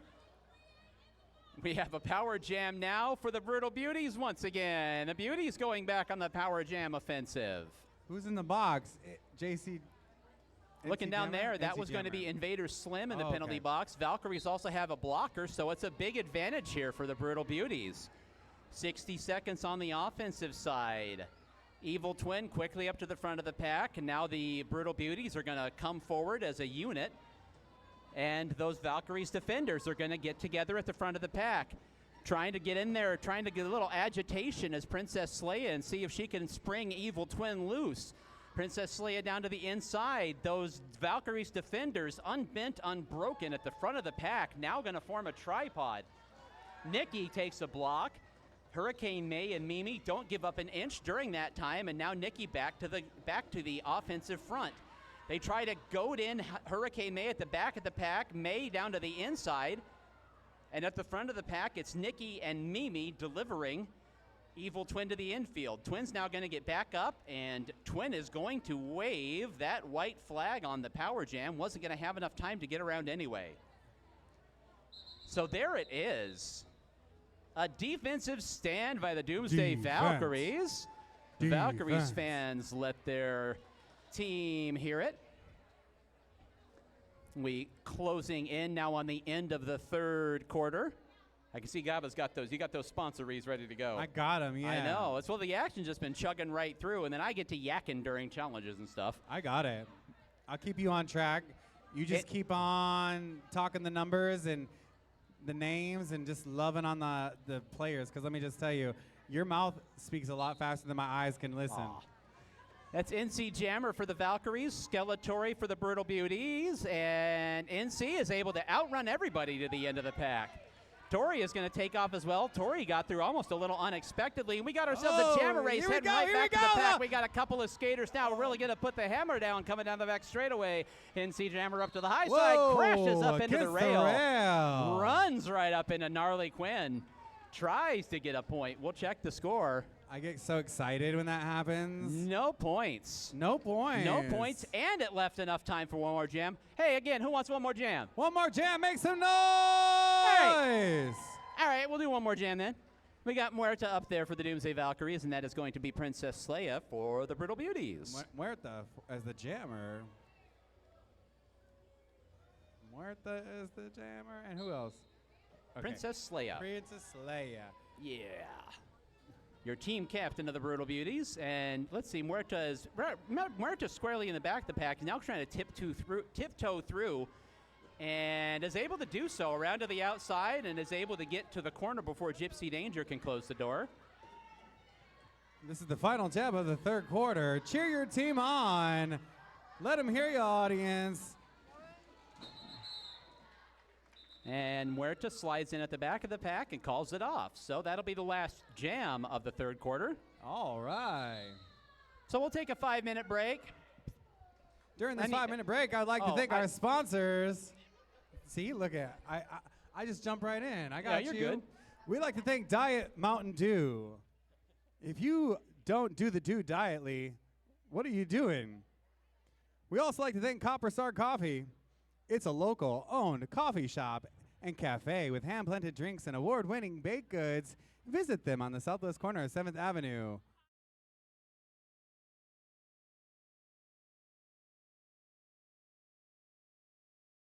Touch Massage specializes in deep tissue, trigger, point therapy, and much more. Come visit their booth and get a free 10-minute chair massage tonight. Don't forget to enter the raffle, win a 30-minute in-home massage. TUCCI, Touch Massage. And I'm going to get this last one out, because guess what? It's important. It looks like Siphon Draw. Wait, how do you say this? Siphon Draw Apothecary. Okay, Siphon Draw Apothecary Shop. It's an all-natural, non-toxic, handcrafted skincare products made by your very own Dali de los Muertos. Visit siphondraw.com for more incredible products. It's spelled SIPHONGRAW. Got it. Yeah, Dali de los Muertos is out there right now on the infield. Dali's one of our referees. And several of the skaters also work there for the apothecary, and I just put their lip balm on. I Your swear lips look by it. so moisturized. Oh man, I didn't know how dry my lips were until I started using lip balm regularly like a year ago, and now I'm just like, how did I go 43 years with like lips that look like the surface of Mars? I don't even understand. I don't know, but we're glad you're here with the moisturized lips. That's right, exactly. My moist mouth on the mic. And we have to thank the apothecary. Is that how you say it? Yes. Okay, I got Yes. it. All right. This is the gonna final quarter. This Y'all is- make some noise. Jamming for the Valkyries is NC Jammer, and it's my pleasure to introduce the jammer for the Brutal Beauties. That's number 16, Black Mamba. Yeah, that's right. This is Black Mamba, I believe, her first jam as a member of the Beauties. So after graduating from our adult league last year. And Mamba's now going to race through, and Mamba's your lead jammer. NC is out. We're going to have ourselves a jammer race, and these Head two to are head. down for it. Mamba going through an NC, and they're going to hug coming down the front straightaway. Those two skaters skated together for many, many, many years in the minor assaults. That was kind of a little joy to see the two of them break out and take off after each other. What a treat. That's Let's cool. see it again. Oh, fun. Anyway, we are now back up here on the jammer line after that. 4 points for the Valkyries. That's good sportsmanship. That's good camaraderie. Yeah, it's always good to see. It really is. Skaterhood, right? Like family. That's going to be Maximum Overdrive jamming for the Brutal Beauties for the first time. Hurricane May once again for the Valkyries. Max is going to be right up to the front of the pack and is going to be doing hard battle. hig. Yeah, a couple of big collisions there at the back of the pack. May is going to just kind of tiptoe around the outside and get clear. So now Max is going to get run up into the rail by Nikki. Is now going to get an assist from Ash Smash'em, trying to clear Max, who slides down but is able to get the wave on. Falls off again, gets up to go on through. So now Hurricane May is going to try to finish this pass. And now May is going to watch the clock and watch Max, watch the clock, and then call it off. Oh. We'll check the score. Hey, the snack cart's coming down the front straightaway, which means it's going to be Snacks. heading up the back straightaway soon. So as that drink cart comes by, avail yourself of that. We got drinks, snacks, and whatnot heading on around. Attention, if you have a black Ram with license plate CCP 8496, your car's making some noise and is beeping at us. CCP 8496, Black Ram. You got a car making noise. Yeah. All right. It's screaming, Oh, okay. which means, come help me. Yeah, well, I was going to say, as long as it doesn't start going, this car is protected by Viper.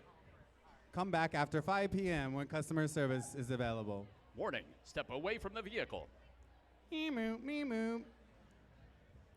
All right, brief timeout so they could kind of talk over a little bit of that. What?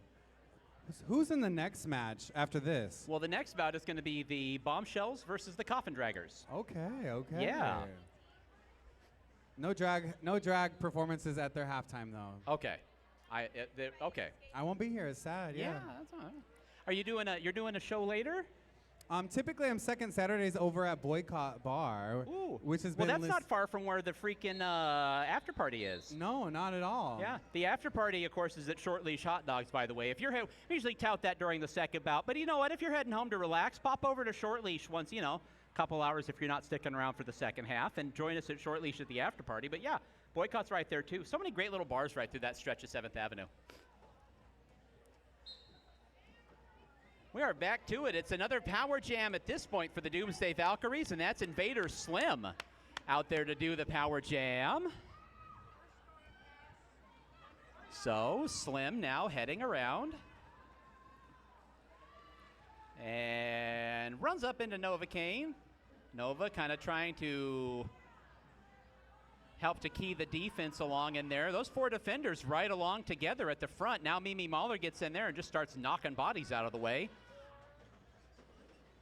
Slim is going to get right up to the front of the pack, runs into Evil Twin. Both of them take a tumble. Neither one of them was able to hold off after that collision. And Slim takes an awkward fall, is going to get up and Gonna be okay. Woof. That right leg went out at kind of an odd angle. That was a breathtaking one, but she looks to be all right. And About 5 we've seconds got, left in the jam. just 5 seconds left. Slim's gonna try to fight through, get a couple more points, just try to get those hips in front of a couple skaters. And that is gonna do it for the jam. Clock expires. And Slim got all 5 of those points on that scoring pass.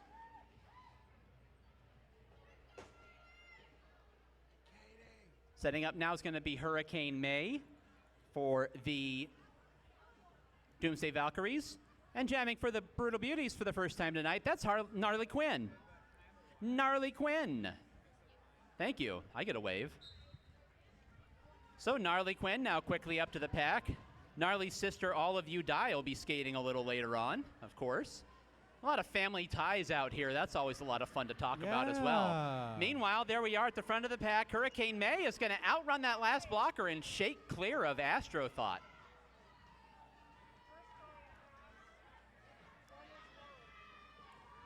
So now we're catching up to the pack. Gnarly's going to get knocked down. And May is able to kind of sneak behind Black Mamba and then kind of angle down and take off. And we've got a star pass. Gnarly Quinn has handed it off to Sour Appletini, who has yet to put it on and become the jammer of record. But we'll keep an eye on that. And now at the front of the pack goes Teeny. So Teeny is now going to put that star on. Is that Hurricane May out in the block? Yeah. Hurricane May is out for the Valkyries, yes indeed. And then that's going to do it for the clock. So there you go. So how often does that happen? One jam and 2 skaters for the Brutal Beauties both had their first jams during it. Sour Appletini also hasn't jammed. I love things like that. Ha! Numbers, patterns. Am I right? Win in the 4th quarter. Pull out all the stops. That's what I say. That's right. It's the witching hour. 7 hours of football. NC Jammer is going to be at the Jammer line. And as I said before, it is. When you pass the star, that's twice as many chances to get a jammer penalty, unfortunately. Wow, it's a power jam. Another big power jam for the Valkyries. That's NC Jammer quickly through the pack. Can the Beauty defense stop the jammer? Heading down to the inside, NC gets blocked off. And now back up, trying to run through the pack, and is able to do so. Doomsday Jammer out in front, Yep. clears the pack. Excellent blocking by the Valkyries offensive cadre out there. So now catching up once again, NC is coming around. There's 24 seconds left in the jam during this scoring pass. And is going to fight through and gets through once again. Got 15 seconds left in the Valkyries power jam. Valkyries looking to clear 200 during this jam. Can the Beauty defense stop the jammer? Unofficially, probably happened. NC Doomsday weaves to the Jammer all the way outside. through the Another pack. scoring pass for NC Jammer and the Valkyries.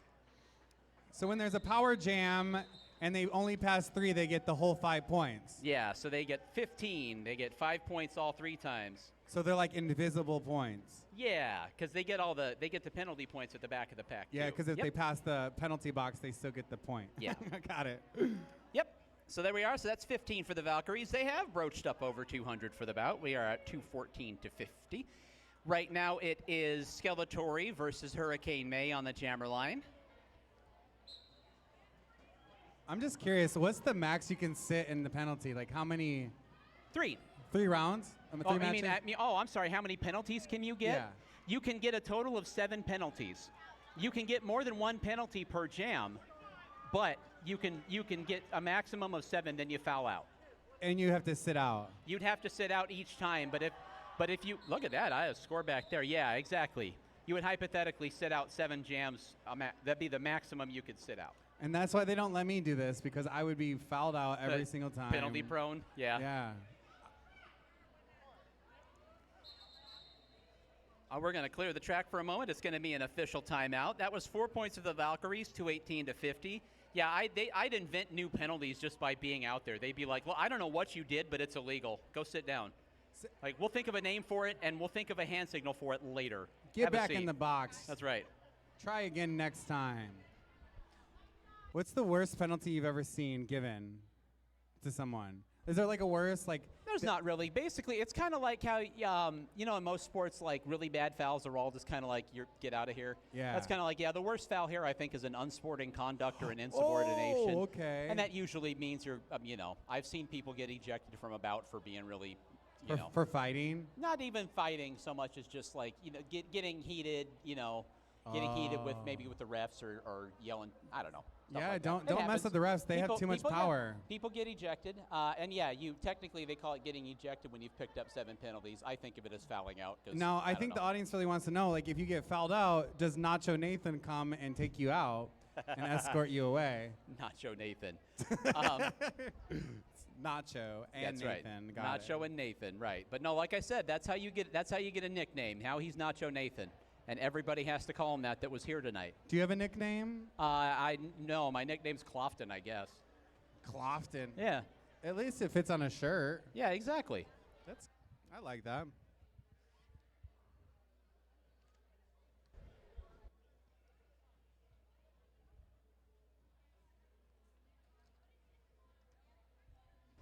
It looks like we're spreading back out for this timeout to come to a close.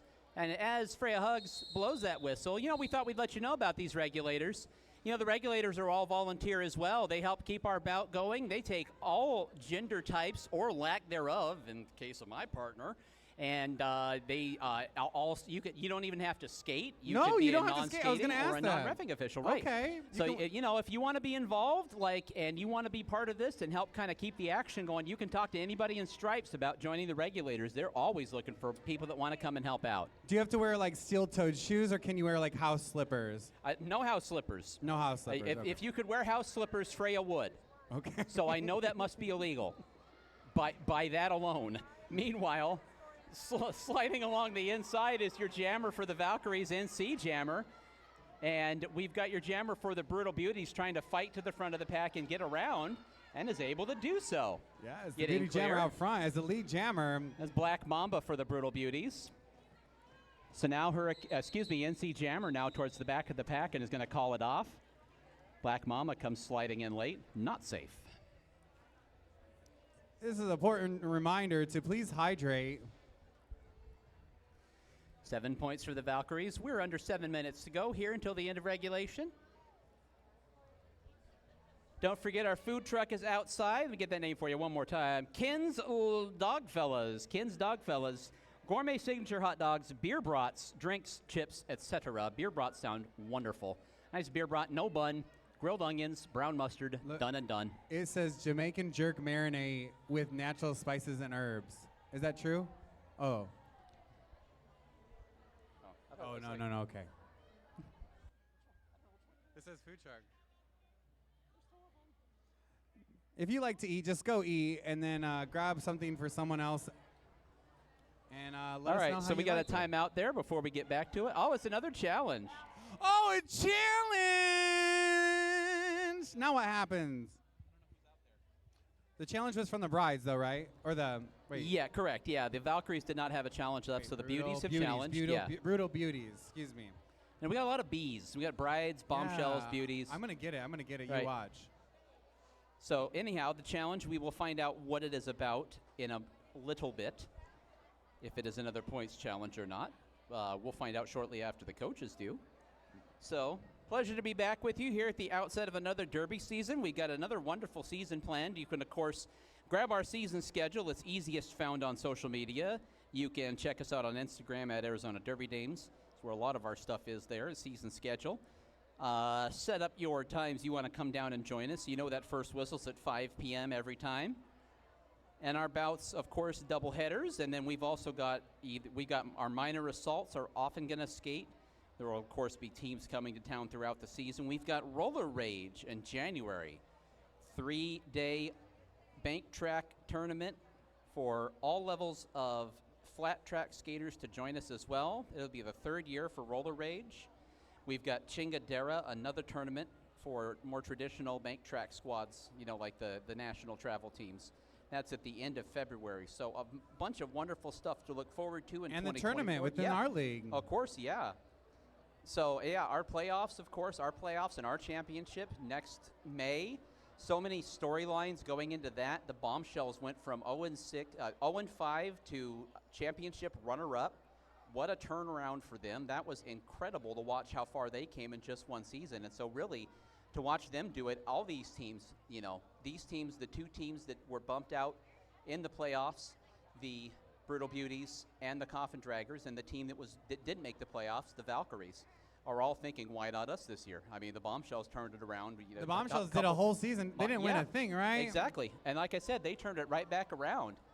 A couple of key players got healthy, and, a couple of good pickups in the draft. And, yeah, they turned it all the way right back around. So it really is anybody's game. And at the end of the day, it's anybody's game, but you got to beat the brides. You got to be hungry. It's anybody's game as long as you beat the brides. That's the trick, is you got to beat the champ to be the champ. So I was going to, yeah, you know what? Hey, you know what? The throne's there. You got to take it. That's the thing. You got to take it. That's the hard part. You got to hold the throne. All right. You got to keep the crown on the head. So that's what we're looking forward to this year. And like I said, you know me, I am sick in the head about sports, and I like being here. Like, I like announcing, but I am not joking when I say that I'd be here watching as a fan if I wasn't announcing. I really love the competition, and I love the season stories that go on. It is top-rate sports action, and I like being here to talk about it. We are back to the action, squarely 6:30 to go in regulation. We got a nice slices of the pie score of 225 to 50 on the scoreboard, and that's Hurricane May for the Doomsday Valkyries. Couple of skaters tumbling. Optimus Prime down at the back of the pack. May's trying to fight through. Once again, this is a power jam. We mentioned that back before. I was going to say, I can't count that. It looks like a power jam for the Doomsday. So the Beauties, there we are. Beauties challenge was unsuccessful, so obviously this power jam for the Valkyries. Hurricane May is looking to get through. Brutal Beauties have done really well so far on the defense. May now is going to get clear. However, a good defensive stand by the Brutal Beauties to eat up more than half of that power jam clock. Pack's now going to progress slowly into the back straightaway. They've got one of the Brutal Beauties goated. There's 7 seconds left, and May is going to just try to put the jet. Oh, wow. May gets hit hard into the rail. May thought she had an opening.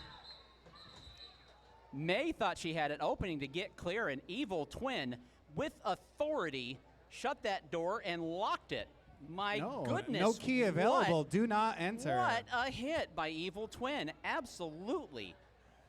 Do they have a good twin or? No. Oh, okay. No. They're both evil. Yeah, exactly. No. There's Evil Twin and there's Eviler Twin. Evilist. Interest. So by the way, that's why you should stay behind the yellow line. Is for if May's skate had come out of the track, it would have hit you right in the teeth. Ooh, so ouch. Yeah, our photographer over there is all right because our photographer's part of the get the photographer action. knows what they're supposed to do and they know what to look out for. They're cool. Meanwhile, also don't they play in the league? not a skater. Oh, okay. No, that's Zona. We have NC Jammer for the Doomsday Valkyries. Trying to get up to the outside there, trying to fight through, but runs up into a wall of pink shirts. Meanwhile, kind of weaving through and getting through finally. There goes Princess Leia for the Brutal Beauties. The Beauties out front. And NC Jammer signals to call it off from well behind that wall of pink defenders. Oh, and got almost it. a little discussion on the bench there. I thought that looked a little hesitant, but then it was like kind of NC had already done the touch and then did the second touch, and you really can't take it back, so that ends the jam. Well, now they're talking to the refs. Okay. Yep, there's understanding. Okay. Understanding. Yep, NC is understanding with the refs. So, yeah, apparently slight miscommunication, but everybody's hunky-dory with it. We're all right. Less than 4 minutes left of this quarter. That's right. We've got running around the outside. There goes Hurricane May, Sour Appletini, shaken loose as well. And now May is trying to get back to the pack. Teeny's giving chase, and May to the high side calls it off with Teeny coming in quickly. Sour Appletini skated for the Valkyries for several seasons and had actually been away from the league, came back through the draft and got drafted by the Beauties. But it's very interesting to see Teeny wearing pink when the Valkyries are out there. Just kind of Welcome funny to me to home. see that. Yeah, a little funny. We've got 3 minutes and 15 seconds to go in regulation. That Take was a minute and grab those raffle tickets right over here, right over there. Yeah, get those raffle tickets. Once again, those raffle tickets, drop them in the bag of the gift you want to be drawn for, and we'll be giving those away during the second bout. That's going to be Invader Slim for the Valkyries. Your jammer for the Beauties is Skeletori, who tiptoes down, then gets back up and is out in lead. Beauties jammer out in the front. Coming around corner one, trying to grab some points. Can they hold on? Tori now up to the rail and is going to try to weave around Hurt and is able to do so. Kind of Beauties goes down a across little the jab pack, step down to the yes. inside and kind of bounced back and went the other way. That takes strong leg muscles to do We that. got two jammers. Meanwhile, we have passed the star and Pretty Hurt Machine has taken over as jammer for the Valkyries. It's quickly eaten up track, gaining on Tori, and Tori had to call it off. Hurt was coming with Ooh. authority. Yeah, I was scared. Absolutely. 669 Nikki Badass for the Doomsday Valkyrie.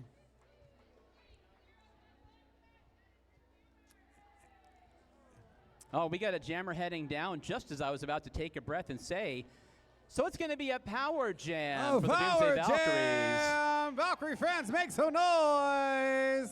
And it is on the jammer line, one of your newest Doomsday Valkyries, Nikki Badass. We were just talking about skaters that got picked up during the draft, and Nikki's another one. Big block there. Novocaine takes a tumble, as does Ass Smash'em, and Nikki is out. Nikki is your lead jammer. Nikki with the speed. Oh, And whoa. then Nikki slows to a stop. Okay, what are we going Tries to do here? to- Kim's up but- to a wall. Nikki fighting her way through. You ever seen in the cartoons when the pitcher throws the ball and the ball goes, and it like stops right before the plate? Yep. That's what Nikki looked like. Everybody was like bracing for impact, and then she just skidded to a stop like 4 inches from Incredible everyone. control for sure. Yeah, wonderful stuff. We have about a minute in regulation. This power jam has 12 seconds left in it. Nikki is catching up. The pack is moving quite briskly. Nikki's just looking for an opening and gets blocked off there. A couple of good blocks. Twin finishing a block.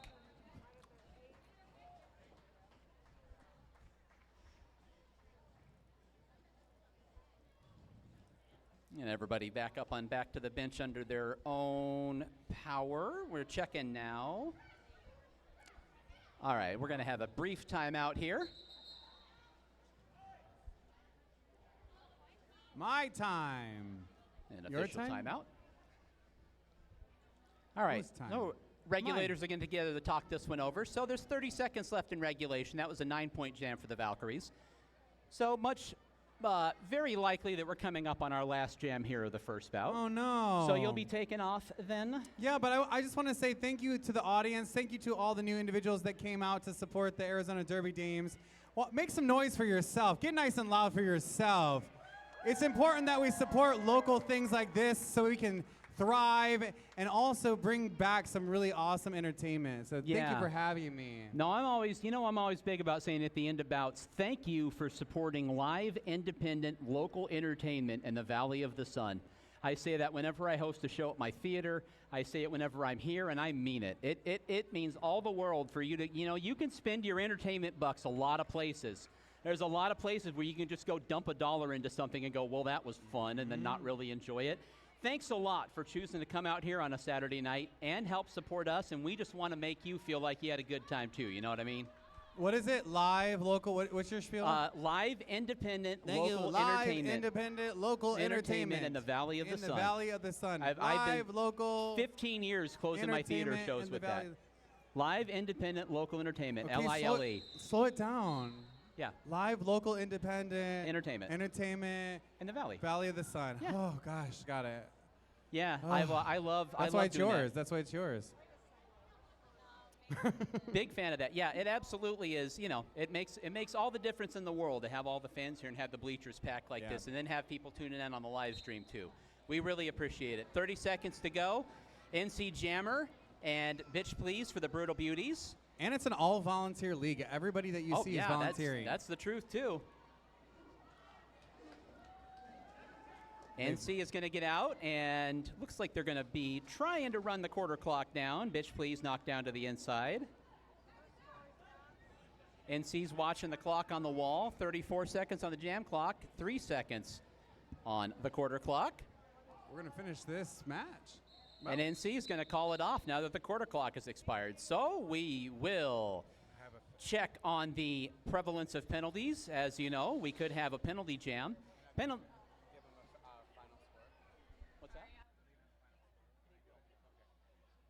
Can I do it, or they have another? No, this will be it. We got to wait for them to whistle, though. You'll see Freya, the head ref will he won't miss it. So we're going to discuss here. We'll see what the penalty situation looks like. You can have penalty jams if the team that was ahead gets a penalty and the team that was behind does not. Okay. Let's take a look. Looks like we're going to have, there it is.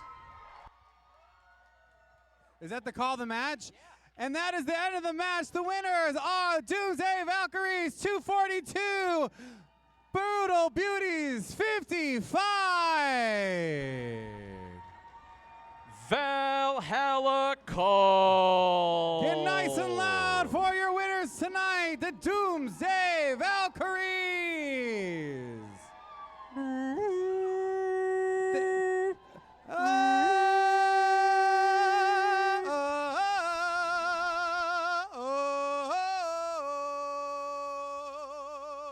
Thank you, Valkyries. And let's hear it for the Brutal Beauties now. What an Let's effort go, out of the Beauties as well. Oh, Beauties, you're so beautiful. You got the brutal side and the beauty side. Beauties fans coming on down to slap hands with their team Get as nice well. and loud for the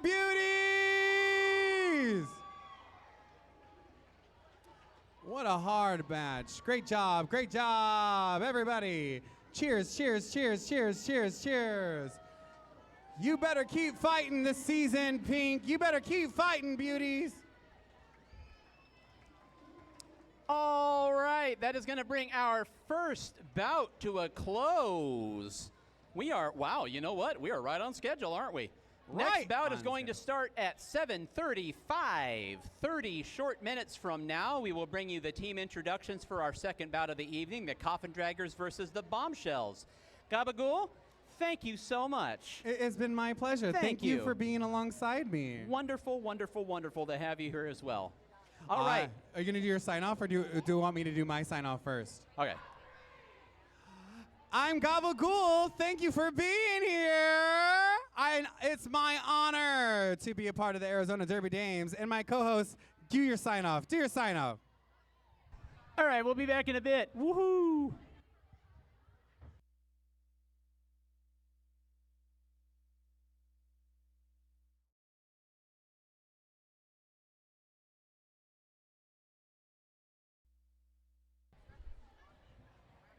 All right, Derby fans. Well, heck, you guys are going to be easy. All I said was all right. That was wow. Well, what the heck is going to happen if I go, make some noise? Meanwhile, we're back to roller derby. It's fantastic to welcome you back into the Hall of Dames, Arizona's only home of bank track roller derby. It is now time for bout 2 of the evening. It is the Bombshells versus the Coffin Draggers. We're going to roll right into your team lineups because we've already done safety checks, and it's my pleasure to introduce to you my co-announcer for this second bout of the evening, and that's going to be Al Annihilate-ya to introduce to you the team from your near bench wearing all red tonight. It's the Bombshells. Roll it out, Bombshells. Roll it out.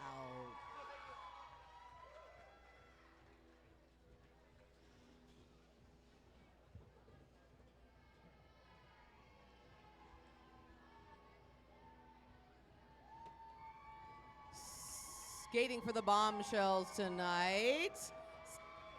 Give them a round of applause. They're about to skate really hard for you all for 2 hours. They're coming around. They're assuming the position. Skating for the Bombshells tonight, number 3, Enema Burns. Number 011, Skeletori. Tori? Oh! Number 24K, Gold Digger. Number 55, Skid Vicious. Number 68, Juicy Kill Tour. Number 71, Mad as Sin. Number 11, D4, Slappy Go Lucky. Number 182, Hannibal Lecture. 835, it's Karen Yeager. Subbing for the Bombshells tonight, 925, Evil Twin. She's there on the infield too. 1986, Columbiach. 1999, it's shown up.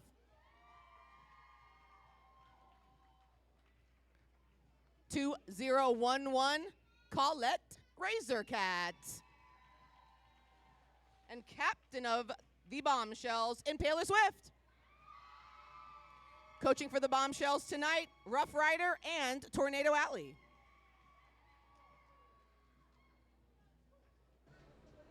Now taking the track from the far bench in black with accents of ghoulish green, it's the Coffin Draggers.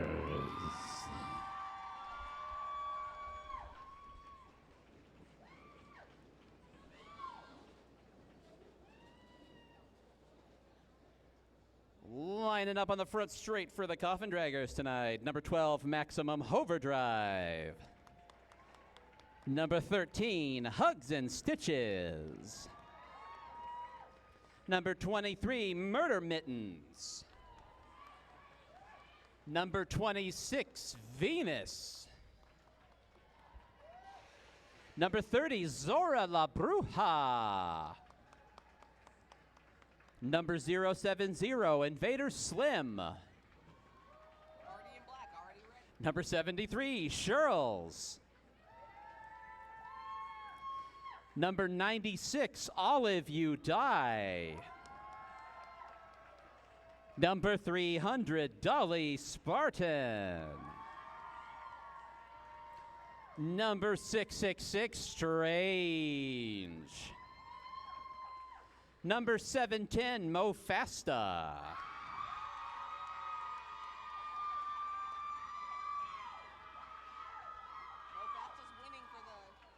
Number 7780, Pee Wee Vermin. Co-captain of the Coffin Draggers, number 18, Embezzlement. Coffin Draggers captain, number 616, Antifa. Coaches for the Coffin Draggers tonight are Grantula and Foxy Razordine.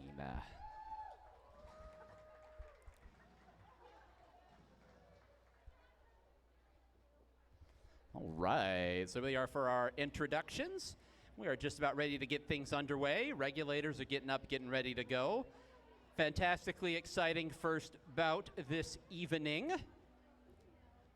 We've got Al Annihilate you here next to me, and Al, of course, for the Idol Runaway Brides. The Runaway Yes, Brides we're on getting bye. that. Yeah, I was going to say, Yep, the we're on Runaway bye. Brides have, on your bye bout. Yeah, you get that extra summer vacation. You basically get the 1 seed bye week. I feel like yes, but a lot of the team is actually here right now. Which is working also, about well, yeah, job of course. Or spectating. But yeah, spectating and not having to do the full octane getting ready for your bout week. Underway, we are about ready to go. That's going to be All of You Die for the Coffin Draggers. That's Slappy Go Lucky on the track for the Bombshells. Another little minor assault jammer mashup. That is correct. You got 2 former minor assaults. We were talking about that earlier, how many former minor assaults were out there. Olive, along the inside, is going to dash to the front. Olive's got first lead jam of this bout for the Coffin Draggers. A fury of recycling done by the Bombshells and the Coffin Draggers to keep Slappy in. Slappy's coming around on the same scoring pass as Olive. Olive calls the jam. All right. And Especially our first with these early goings, you're not going to see a lot of skating for the differential. School teams are going to want to get some points, and their opponents get none. I was going to say, you're pretty standard 4 and out there in the first jam. Clean jam from both teams. So everybody gets to field all their jammers, and both teams have a both jammers, and both teams have all their blockers in the blocker box. There we are. Bombshells got a 3-wall in the back, a little bit of offense by M right there. Actually, defense holding up, blocking that last little lane that's open there. Both jammers still in the pack. Strange and Hanny working against defensive walls. Penny pass to Murder Mittens in the front. New jammer for the Draggers. Jammer race coming around. Murder Mittens versus Hanny. Let's see what points are available. And with the offensive strike, let's see if we got any points. And there you go. That's the lesson of the jammer race, is you don't have to catch the other jammer to still win it. And taking a look, and it would appear that that is the case. So Hannibal Extra still forced that call off by participating in the jammer race. Actually, I would say Tifa got back, actually stretched that lead out a little bit, but Hanny was right there where they needed to be. So no points for either side there. Still 4-0 in the extremely early going. That's Slappy Go Lucky again already for the Bombshells. The power of youth. Fighting to the front of the pack now as 3 jams, and Slappy Go Lucky's done 2 of them. A quick recycle is, again, recycling Fury all throughout the pack. Slappy is lead jam. Dolly is working against Mad as Sin. Olive and Tifa in the front. 1 to beat. Jaeger in the front takes Dolly up to the rail. Madison and Jaeger working to keep Dolly in.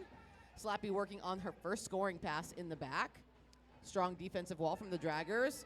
Zora on the low. Slappy calls the jam. Yeah, Zora there along the inside, a really good individual defensive effort, even as being part of that wall, but really closed off there and forced Slappy along the inside, ate a lot of time off the clock. And that is a baiting technique, right? We're leaving a lane open, drawing the jammer to the place where we think that she's the most likely, they're the most likely to try to get out, right. and then closing them. And you got to remember, too, it's like, you know, the jammer's coming out of the turn. You've got about, 0.3 seconds to decide where you're going to go. It's like trying to decide what pitch is coming. It's almost impossible. Strange is coming around lead jam for the Draggers. Haney in the back working against M and I can't tell. So Strange it's Pee-wee in the back. Yeah, Strange steps over a tumbled Bombshells blocker and is now going to try to get around. Just looking, weaving, and finally finds an opening. Dashes right along. Yeah, a little bit unlucky there in the apex, but was able to recover. Coming around again with a full head of steam for their second scoring pass. Haney has abandoned trying to escape. Juicy clips Strange right in the Brett basket there. Yeah, a bunch of tumble there. Juicy Kiltor got out there to throw a heck of a block, and everybody kind of went up in the infield. Got 5 seconds left in the jam, so the clock's probably going to expire. Everybody down again. Juicy and Strange again to the infield. Yeah, a little clipping and tripping. Fantastic block there by Juicy to prevent Strange from getting out in enough time to score any more points. We'd mentioned, myself and Gaba talking during the first bout about seeing skaters. It's good to see some skaters come back and be back out there. It's good to see Juicy back out on the track. I know she'd been cleared for the last bout last year and it only geared up, and I don't even think skated. And so it's really fun to see, you know, when somebody's out there and is healthy enough to go again after a long time off. So always good to see. Always fun to come back after the summer and be like, oh, so-and-so is healthy. Awesome. 100%, especially if for whatever reason the season ends with injuries and or fatigue. We just don't see everybody, especially with the way that the playoffs and champs happen. If your team's been mathematically eliminated, sometimes you don't even get to see your favorite skater because their team's not competing. Yeah. So that's exciting to come back at the beginning of the season. Got a power jam. Yeah, we got Evil a power Twin. jam. That's right. The Bombshells are going to have a power jam here in the early going on jam number 5. It's Evil Twin for the Bombshells. Bombshells fans coming up and coming to life. So a great chance for them to offset that 8-point jam that the Coffin Draggers just put on the board. This is a lineup, both teams rich with hotshot skaters out there. We got Tifa, Jaeger, Twin, Dolly, and Murder Mittens all skate for the Arizona Hotshots as well. Twins coming around to get additional points here. Bombshells need it. They're down currently by 10. Oh, what a block there. Evil Twin tried to find an opening there, and I thought there was an opening there with those two arms, and Zora and Murder Mittens did not flinch whatsoever. Yeah, it was a really good counter block. Whenever you see the wall not move really at all, and then we see almost looking like clockwise movement from the target. That just means all of their velocity was absorbed by the mass of the wall. Yeah, very good defensive stand at the back there. I'm going to check on the infield and verify what we... 1 sec.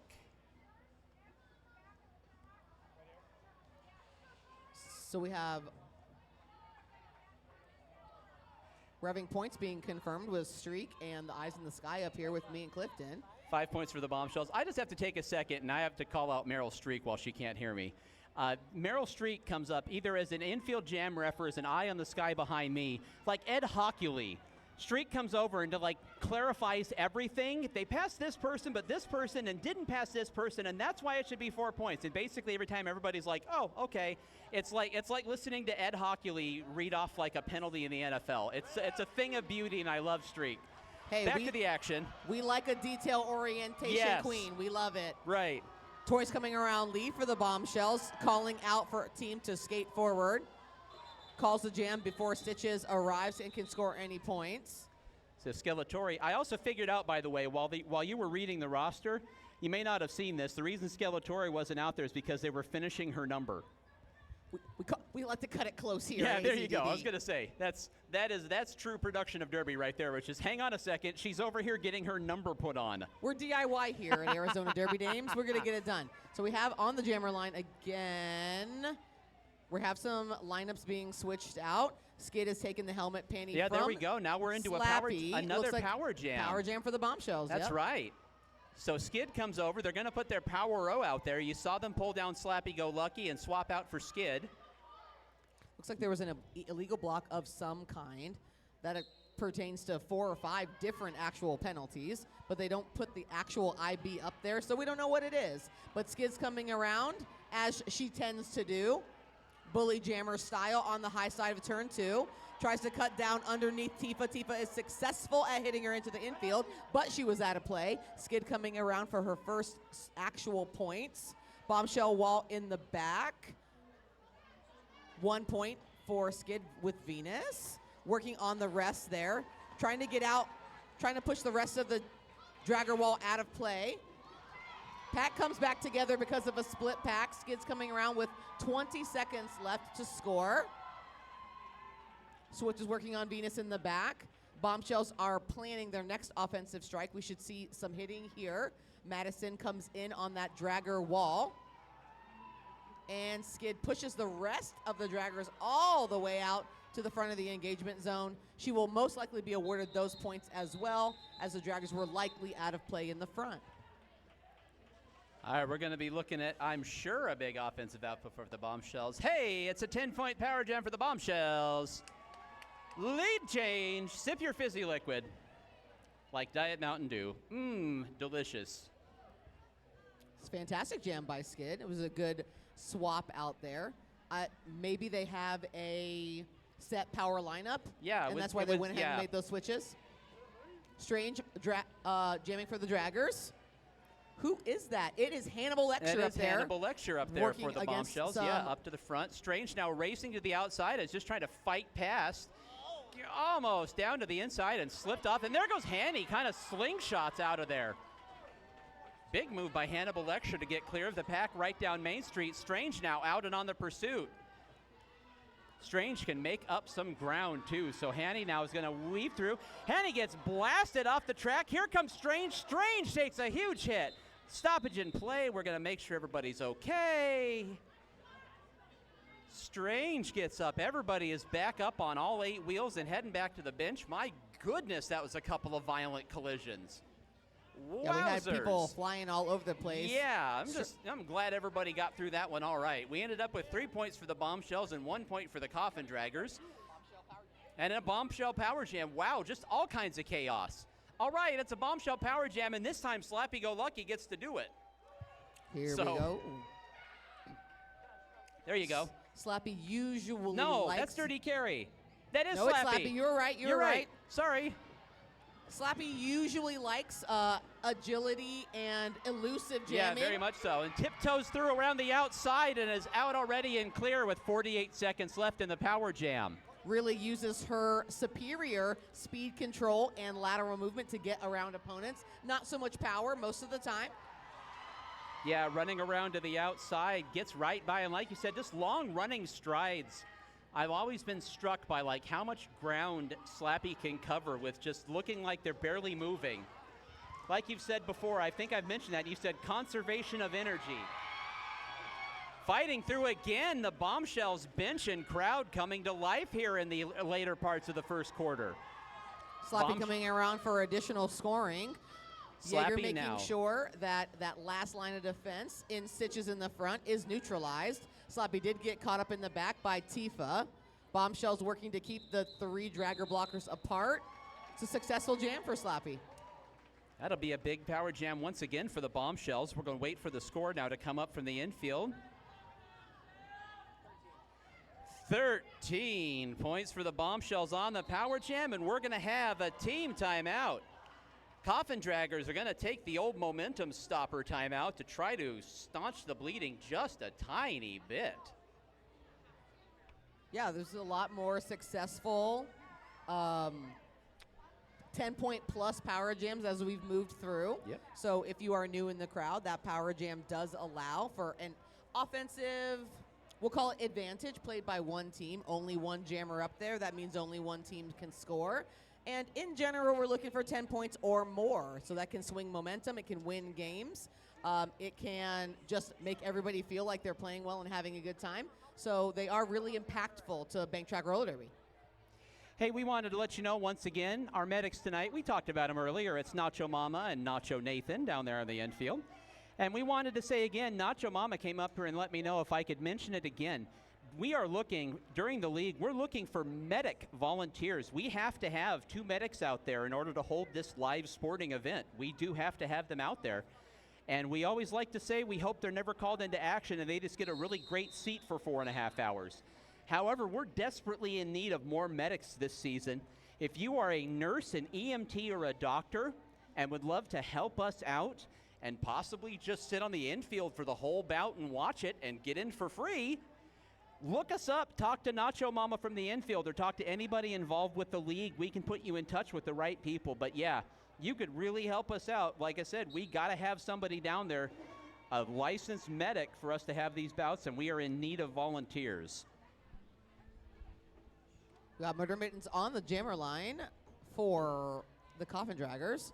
Skeletori out there for the Bombshells, has stashed the panty. Maybe just a stash, tries to reach it maybe temporarily to Enema Burns, but maybe no intention of ever passing it. Gonna put that back on to be an eligible point scorer. Murder Mittens comes around, scores all the points, calls a jam.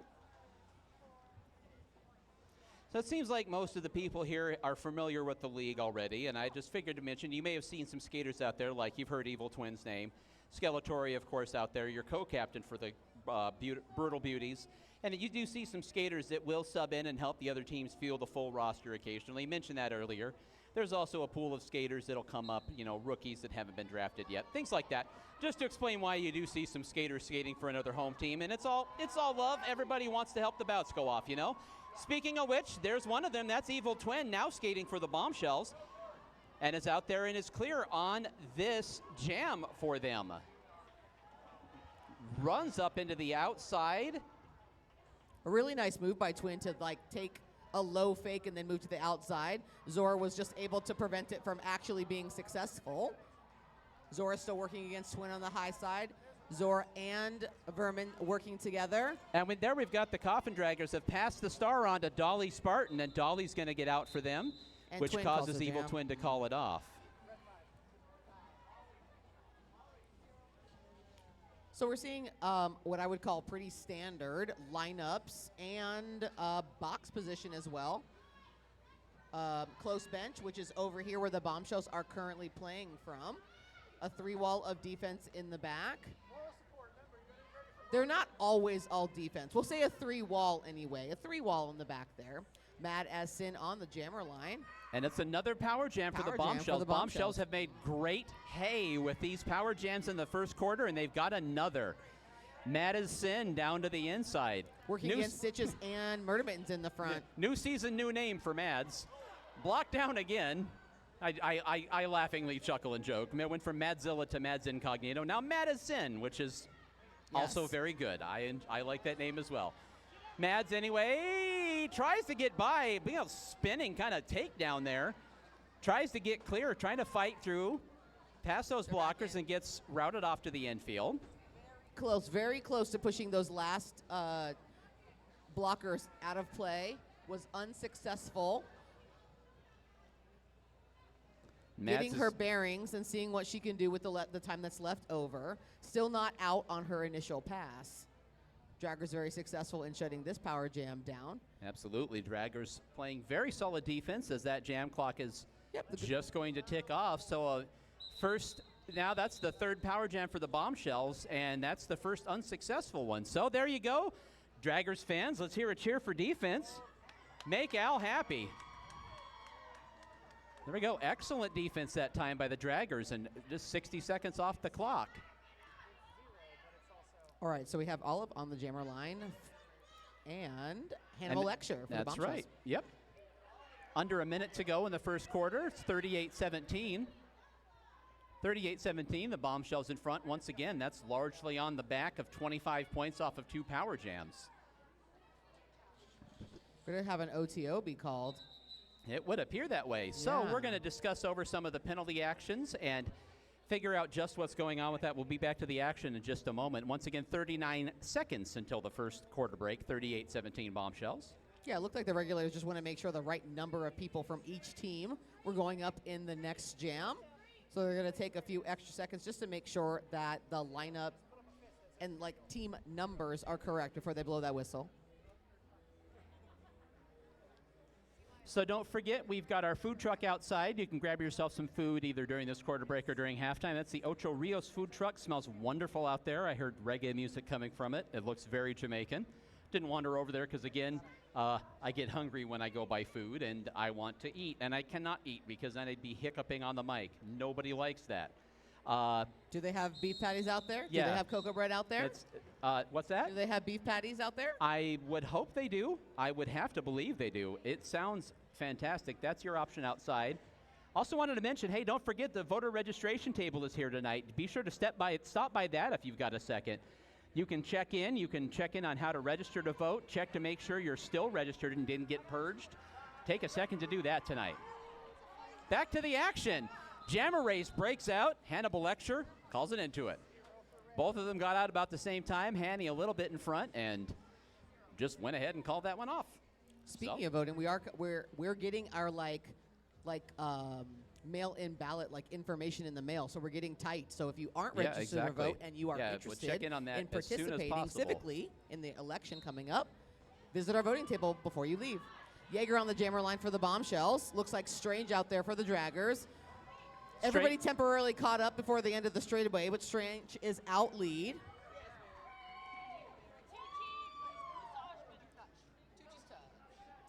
Strange now catching up to the pack. Jaeger's trying to get clear. Oh, look out. Little bit Mads of just got dumped at the back of the pack. Up and okay, but yeah, looked like she got taken down from behind. That's always scary. Cushion, yeah, it's always scary when somebody gets rolled up on from behind. Strange now is going to crash and knocks Mads down again. Mads just has a big target on her back, apparently. Jaeger's going to get out the front of the pack for the Bombshells. So now Strange gets up to reestablish and calls it off. Yeah. So that'll do it for the first quarter. We'll get the score from the infield.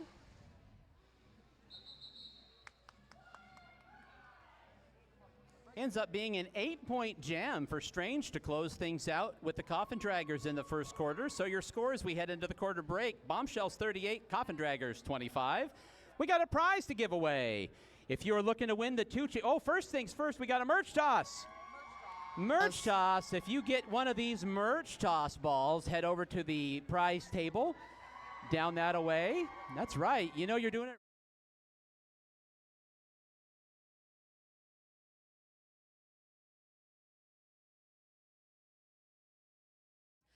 Inaugural bout of season 19 at the Arizona Derby Dames Hall of Dames. Bombshells currently leading 38 to the Draggers 25, and we have 15 more minutes of roller derby action before halftime. Indeed, that is the case. So a close bout here in the early going, and now the Coffin Draggers have another chance to make it even closer because this is going to be a power jam for the Coffin Draggers. Dolly Spartan on the jammer line to do the honors for her first time as a member of the Draggers. Blocked immediately to the outside. Obviously, the Bombshells took the quarter break to talk about the strategy on that one. The we panty did. has been passed to Murder Mittens. Murder Mittens, There your you go, new and it was a jammer of a record for the Coffin Draggers coming around. And once Murder Mittens actually puts the panty on, she is eligible to start scoring points. She's no longer at the pivot. So very interesting. You saw both teams. You saw the Bombshells immediately knew how they were going to block Dolly, and you saw the Coffin Draggers were ready for that. So both teams using that 5-minute break to their advantage individually. Murder Mittens comes around on a full scoring pass, able to get by Skid Vicious on the low side in the first straightaway. Bombshells still looking broken apart. Successfully come together, at least temporarily. Juicy and Skid against Murder Mittens in the front. Draggers offense recycling to try to get any points still available. And we'll see what you got. Yeah, you saw Murder Mittens twisting around. We're going to have a timeout here. Murder Mittens twisting around and trying to make sure she got her hips in front of everybody possible. Bombshells go ahead and call a timeout right after that first jam of the second quarter. Yeah, and I believe there might be. We'll have to wait and see. It's going to be, well, it is a team timeout for the Bombshells, regardless of what the situation is. That ended up being a 10-point power jam for the Coffin Draggers. Don't look now, but the Bombshells, Bombshells sprung out to that big lead with those big power jams, and the Coffin Draggers have just kind of chipped away at it. Now we're 38-35. We're in a one-jam game. Yeah, there's actually the differential has to be very large to what I would consider insurmountable. So especially not this early in the game. Yeah, and for again, sure. we have absolutely seen the impact of successful and not as successful power jams on this game specifically. Timeout. Timeout, Red.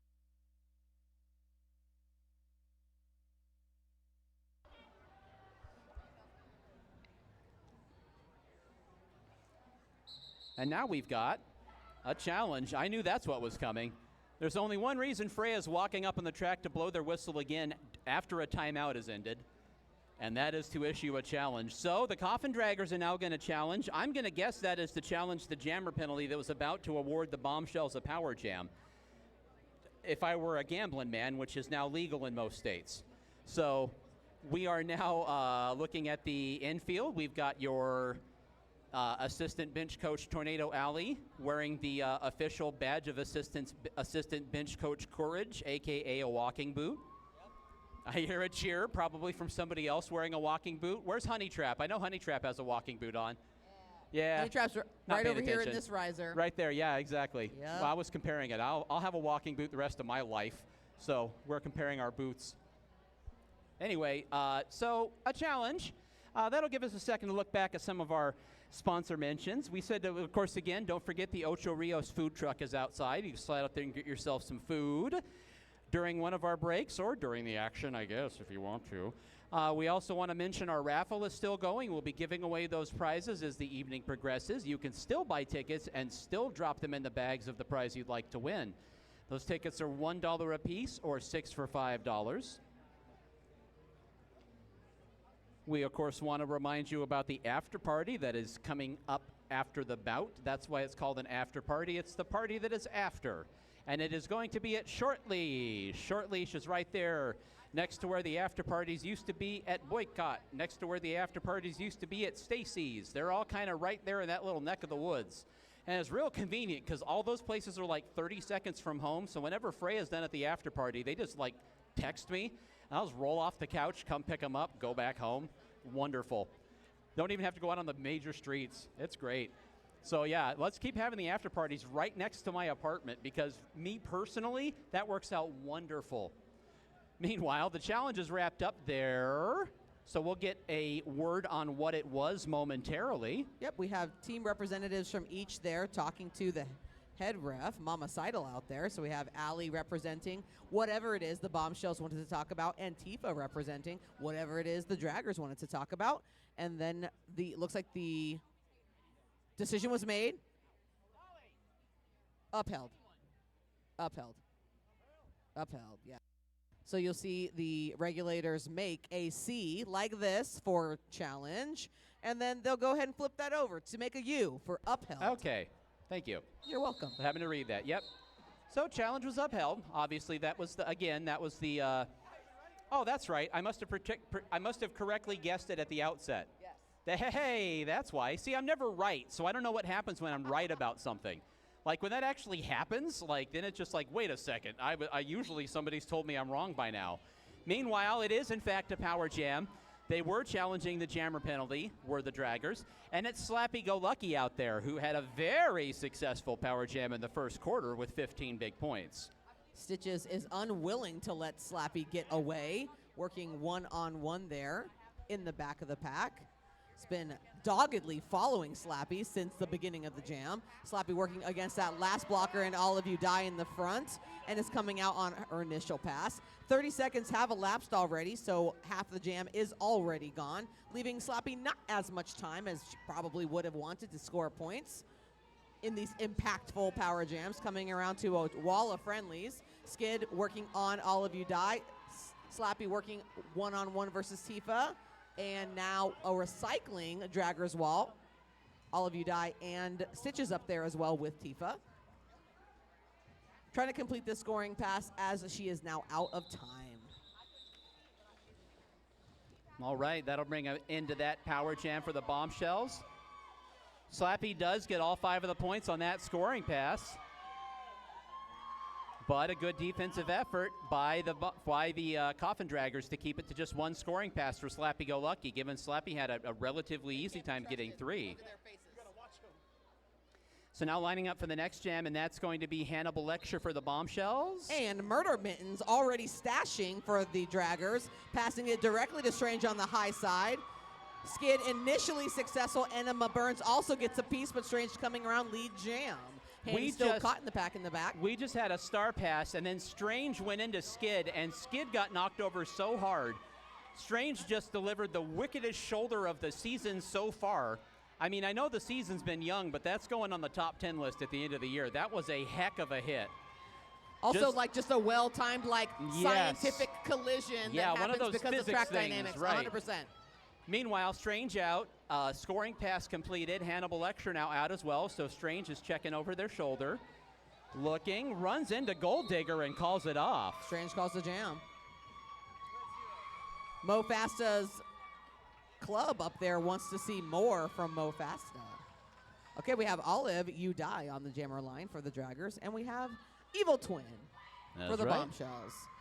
Looks like some penalties are being sat. 2 red penalties up there on the whiteboard. So you're going to see a little red tiny pack up there. They'll only field a pivot and 1 other blocker in Jaeger and Mad as Sin, respectively. And a full complement of Dragger blockers. Just kidding. Zora exits. So it'll be 2 versus 3 in the pack. And Twin is also being called down. Okay, now we got a late jammer penalty filtering in, and there's Hannibal Lecture sitting in the box. So now it's a power jam for the Coffin Draggers. And I just glanced over. That was a 7-point jam for the Coffin Draggers. They're down 1. It is a 1-point game at the moment with 11:09 to go until halftime. Olive looking to take that high lane against Jaeger. Takes a low lane instead. Jaeger is successful at clipping Olive, but Olive recovers as Jaeger would have been out of play up there by themselves. Olive coming around full head of steam through the first straightaway. Jaeger successful at holding Olive against the rail and taking her all the way to the infield. Call that a coast to coast. Olive coming able around. To run through. So 1 more 30 full seconds scoring left pass under her belt. Half a jam left, looking really good. Remember, we're looking for 10 points or more on those power jams, really swing that game momentum. Olive works her way around. Mad as Sin coming around. Enough time if she hurries to get a little bit more points. Bombshells are trying to stretch the pack, make sure Olive can't catch up. Tifa prevents that from happening, trying to keep them separate. Pack is still racing. Olive is short on time, calls the jam. So I will say for a power jam with only 2 defenders, I would definitely call a 10-point power jam a defensive stand with only 2 blockers. Yeah, When you're carrying a full 3-pack in the penalty box, that's a recipe for getting a 20 to 25 point power jam hung on you. So the good effort there from those two Bombshells defenders. Yeah, so if we're talking about we'll call it a basic power jam where it's 4 blockers, and only 1 jammer, the fewer the blockers on the power defensive team, the more points we're going to expect in power jams like that. Yeah, so now we're on the jammer line. We've got Hugs and Stitches for the Coffin Draggers, Skeletori for the Bombshells. Stitches is just hand fighting with a couple of the Bombshells blockers at the front. All alone up there against 3 defenders. Tori racing along the inside and runs squarely into Murder Mittens. It gets knocked down to the rail, and now nobody's out. Bunch of shuffle again. Stitches up to the rail. Off comes the star, still stashed. And now it's been handed forward, so that is going to be Murder Mittens. Both teams have it stashed, says Al. And that is indeed true. So Murder Mittens now the jammer of record for the Coffin Draggers and is coming around. Go ahead and just risks it for the biscuit right there, right in the seam between Razor Cat and Skid. But the counter block was successful and is able to catch Murder Mittens in the back. So all of that momentum was stolen by the mass of the wall. Tori decides it's not worth the energy, lets the jam expire. Coffin Draggers going to put 4 more on the board. So the Draggers have opened up now a double-digit lead for the moment. And I say for the moment because I don't see a Dragger jammer out there. And we've got a power jam for the Bombshells. Skarin Yeager is at the jammer line for the Bombshells. So Bombshells at the moment down 13. Yeager intends to see what they can do about that situation. A super successful season for Yeager last year. Absolutely. And I really enjoyed skating with them as a teammate on the Arizona Hotshots this past season. Yeah, I would agree with that. An extremely successful second season in the league. Definitely had a breakout. Yeah, well, I would say I was talking earlier about the Bombshells having a turnaround year with some breakout. There you go. Breakout year out of Yeager was definitely a huge part in how well they did. We're going to have a timeout. It's going to be an official timeout. They were still trying to figure out some of the scoring and penalties. Yeah, I see Yazzle Dazzle and Lucifer down there. So we'll check on that momentarily. Wanted to mention, too, we are, as we say, Arizona's only bank track roller derby here in the Valley of the Sun, and it is the truth. However, there's so many flat track leagues. Flat track roller derby is all over the place, and really, all you got to do is put some tape on a court and then slap some helmets and pads and skates on everybody, and you could have yourself a flat track roller derby game. So we love to talk about there is roller derby near you. If you cannot make it out to our bouts, check out other leagues near you. There's the AZRD Arizona Roller Derby. Just had a huge tournament. We've got the Arizona Roller Girls, AZRG. Thank you. We got AZRG. They are out in the Queen Creeky, Santanish area. We have Phoenix RD. Phoenix RD, as their warehouse is not far from here, and their bouts are out in Glendale, Peoria, kind of. I want to say the Peoria Sports something. It's a hockey rink that they put an all-purpose on. So it's actually nice in there when they have their championship in May. Anyhow, that's just a sampling of the local leagues here in town. There's Casa Grande, there's High Altitude Roller Derby in Flagstaff, HARD. There's multiple. There's Copper down in Bisbee, the Copper Queens, I want to say, something like that. I'm just. It's pretty. Al says it's proliferating, and yeah, I was going to say Hugs and Stitches made me think of that because Stitches skates in like 6 different leagues, I swear, and as a skater who skates both banked and flat. So yeah, roller derby is all around. Roller derby is big, especially right now. So Google it. Literally Google roller derby near me, and you might find yourself something you didn't even know was in your backyard. We're back to the action. It's 8:11 until halftime. It's Skarin Yeager for the Power Jam. And now this is turned around. We have the exact opposite situation we had last time. It's 2 defenders for the Coffin Draggers and 3 blockers for the Bombshells.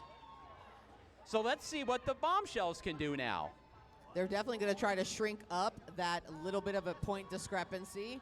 Yeager working one-on-one versus Tifa. Tifa unsuccessful. Full-on recycle and race to the front. Olive and Tifa both in transition working against Yeager forward face. Trying to run Tifa out. Bombshells are forced to keep up because the pack is splitting. With Tifa in the front and Olive both in the front, both more than 5 feet from any skater in a red jersey, the regulators are going to call for that pack to come back together for roller derby action, like that proximity to be closer. It's 5 feet in bank track roller derby.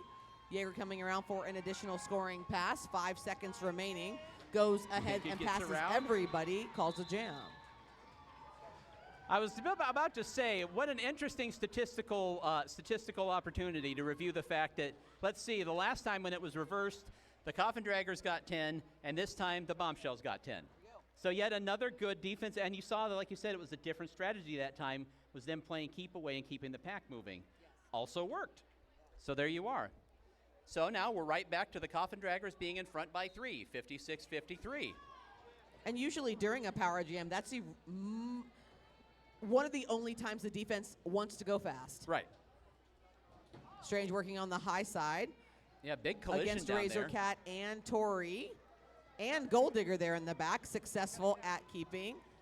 Working coast to coast, lane 2 coping.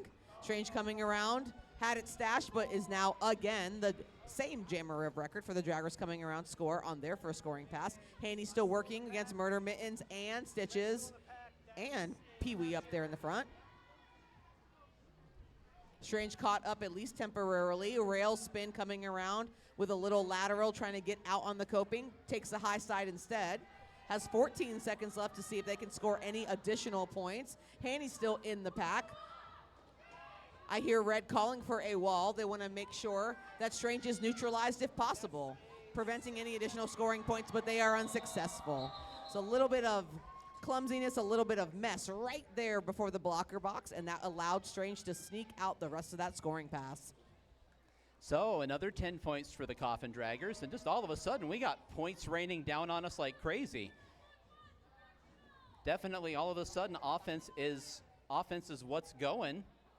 We got all of you die, excuse me. We got all of you die on the jammer line for the Coffin Draggers. Slappy on the line for the Bombshells. Looks like a 6-pack there. So each team sitting a penalty currently. Madison takes Olive off. Show enough backs up. They call that the hammer and nail. Clinton? Hammer and nail. Clifton, the hammer and nail. So Slappy coming around on her scoring pass. Olive tries a little hop, skip, and a jump is unsuccessful. Gets recycled back in as from Madison. Slappy coming around, making it look graceful as per usual. 34 seconds left in what a Slappy's move by lead jam. Olive. Wow, not to step over you, but wow, Olive just got through. Madison and I believe that was Jaeger up there were together, and Olive ducked between them and just got, wow, what a way to get through 2 skaters. Something else, man, and Olive forces the call-off obviously coming in at the end. It's an 8-point jam for the Bombshells, and the offensive swings just keep coming. Draggers are in front by 5.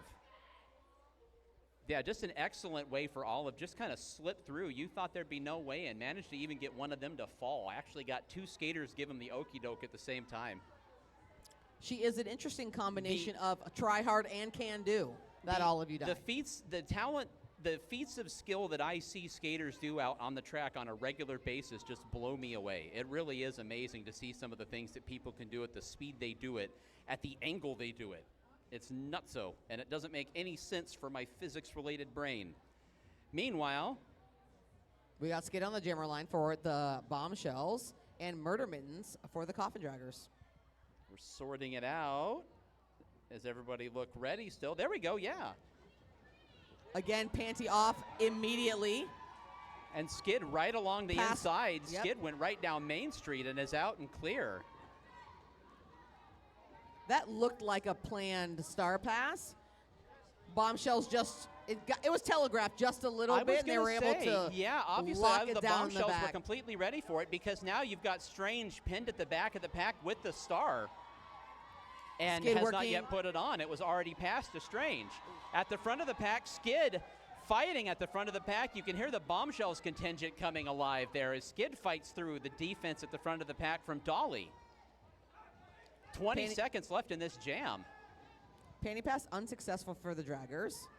Strange was maybe going to play a little bit of jammer defense versus Skid. Was unsuccessful. Skid took the low lane, is working against Dolly and Murder Mittens in the front. Again, now at this point, just trying to neutralize and prevent any more scoring passes from happening. Street comes in with a big 5 held up on both hands. So that is going to be a 10-point regular jam for the That's Bombshells. right. Another one of those. That's like our 4th in the row regular jam. We've had 10, 10, 8, and 10 in the last 4 jams. So meanwhile, the Bombshells have jumped back in front 71-66. All of you die and Slappy Go Lucky once again. Obviously, both teams have settled into a rotation if we keep seeing the same jammers going up against each other. The penalties are building up just a little bit. You are seeing it affect the kind of like box position the teams can take, which then impacts their ability to absorb that initial impact of the jammer. So we're seeing, I feel like we're seeing faster leads once the penalties start to roll in just a little bit and start to impact where everybody is. Olive coming around, tries the high side, unsuccessful. Slappy tries the high side, squeezes past Murder Mittens and Tifa, working on Venus now. Olive taken to the infield by Swift. Slappy coming around, no one to beat, coming out. Red still not lead. Murder Mittens takes a tumble. Olive calls a jam. Yeah, Murder Mittens had an extra, I don't know if it was a star or a pivot, but Murder Mittens had an extra helmet cover stuff down their shirt, and that's what plopped out. So I'm not sure what kind of illegal procedure that would be, is if you drop an extra, and what if you drop your extra pivot stripe on the track, then what? I'm not exactly sure. Or I'm not leave sure. it up I'll to the ask- regulators. I would say joke- that if it was no impact, they're probably not going to call a penalty at all. That's just that's a fun one. But yeah. I was like, what in the world was that? And I realized what it was. I saw her stuff it back under her jersey. I was like, oh, that's her star cover. That's funny. Anyway, I always joke I'll ask Freya later, and then Freya says, I'm an NRO. I don't call penalties. So, anyhow, so we did have a timeout there. It's a team timeout by the Draggers. Draggers put 5 points on the board. Folks, it's a tie game. It's a tie game, and we're within shouting distance of halftime. The best we could ask for is about like this to bring us up to halftime to close out this first day of action here at the arena.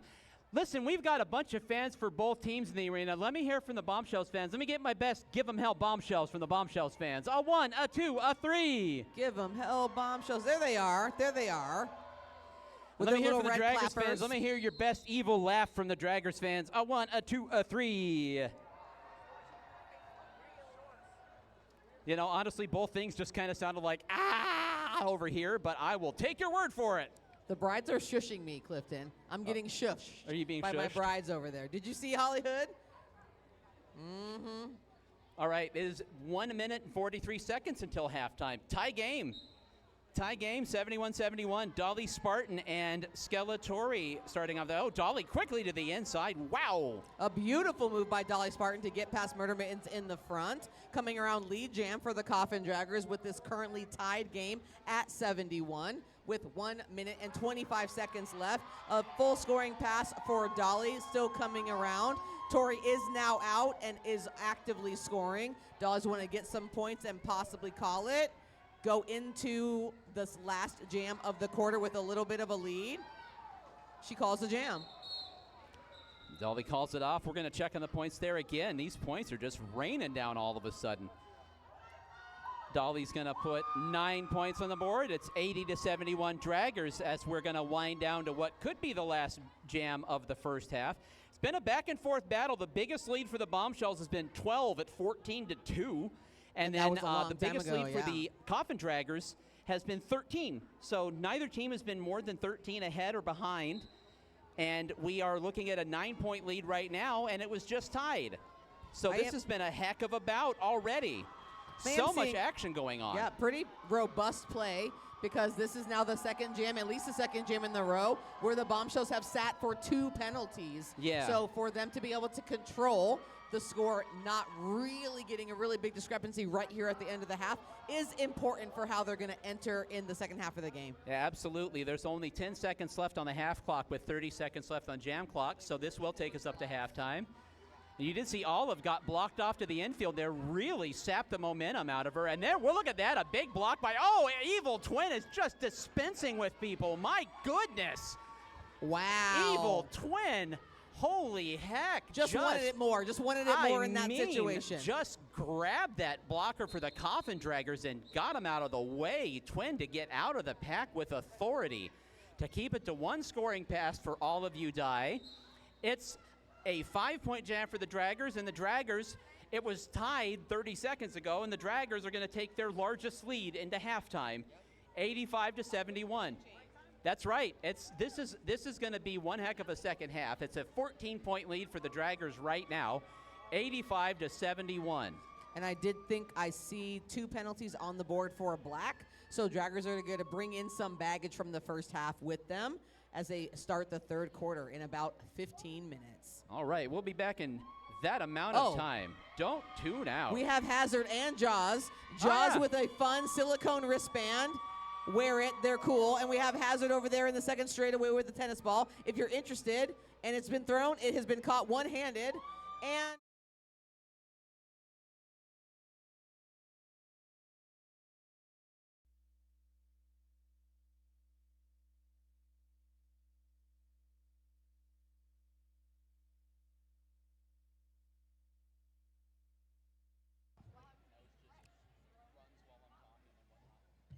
And with the final chug of his Diet Mountain Dew, Clifton is ready to start the second half. That's correct. My Diet Mountain Dew is my only vice. So I think I'm doing all right. That's the one thing where I'm like, hey, you know what? I don't have to give this up for my health. I could, but I don't have to. So. Hey, I'm not judging. Yeah, what's weird is that people do judge though. Like, I was hosting a hole for my company's golf tournament back in April, and I had my 2-2-liter sitting out there because I'm going to be outside for 6 hours. I'm going to get thirsty. Yeah. And like people would come by and just be like, oh, I guess I know where to get all the Diet Mountain Dew in town. And then like after about the 8th golfer, I was like, yeah, be quiet, move on. Tell them to mind their own business. Yeah, I was like, gosh, man. All right, we are back to the action. It is 85-71. Halftime is over. If you're just joining us, why? It's 85-71, the Draggers. You do know the Draggers had 2 offensive jams to close out that half and took the lead from a tie to the current lead. That's right. So now there are 2 penalties for the Draggers, and as Al was taking a bite of the food, that is exactly what Al thought would happen, was that the Bombshells would have an easy path to the front of the pack, and that's what Hannibal Lecture did. So Hanny now, wow, Hanny crashes into the back of the pack.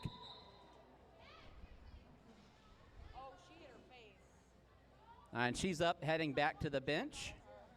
And they're going to check on her, make sure she's all right. That was one heck of a hit. I did not quite catch who she ran into. But she hit her face as is coming back up from behind us. So let me check in on her. She was holding her nose when she came up.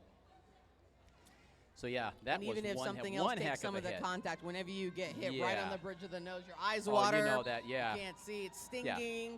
Slappy-go-lucky on the jammer line for the Bombshells. Strange out there for the Coffin Draggers. Takes the high side. Opened up so nicely for them by, who was that? Sitches up there on the rail. Coming around on there for a scoring pass. Slappy tried to tiptoe through the apex of turn 1. Unsuccessful, but is back on. Moving agilely against the leftover Dragger blockers, recycling to the front. Strange. Still working on the high side. Look at that with Jaeger up to the front of the pack. Jaeger's just made this a personal assignment against Strange, and Strange has to call it off. Wow, had to jump in there again. Jaeger was just turned around and was absolutely game. Jaeger and Strange were just ricocheting off each other, and Strange finally said, all right, enough. What a stand by Jaeger. We love a defensive blocker that never gives up. Blockers after my own heart. Draggers, though, Strange does get all 4 of those points on the scoring pass, however. So the Draggers are back in front now by 15, which is now their largest lead. That's all of you die for the Draggers, and Skeletori once again for the Bombshells. Have we seen any stashes yet? I wonder if they're tired. There were so many panty passes and stashes in the first half. I wonder if they're going to try something new. We will see. You see that there. Now they got, there you go. Tori did have it stashed. Now it's going to pop it back on. So Tori's out and clear for the Bombshells, a little more than halfway through this jam. Skid takes all of you die to the infield, takes her back up to the rail, working one-on-one, trying to eliminate Olive's opportunities to score any points this jam. Tori working to get back up on her feet, is the lead jammer of record, is actively scoring. Passes Zora there in the back, passes Venus, working against Tifa, tries a transition, calls a jam. Olive closing in from behind, forced the call off. Seen a lot of bodies hitting the track already here in the early going in the third quarter. I feel like both of these teams are starting to get that urgency bug. Very physical. Absolutely, as the clock starts winding down. So pleasantries are starting to head out the door, it would appear.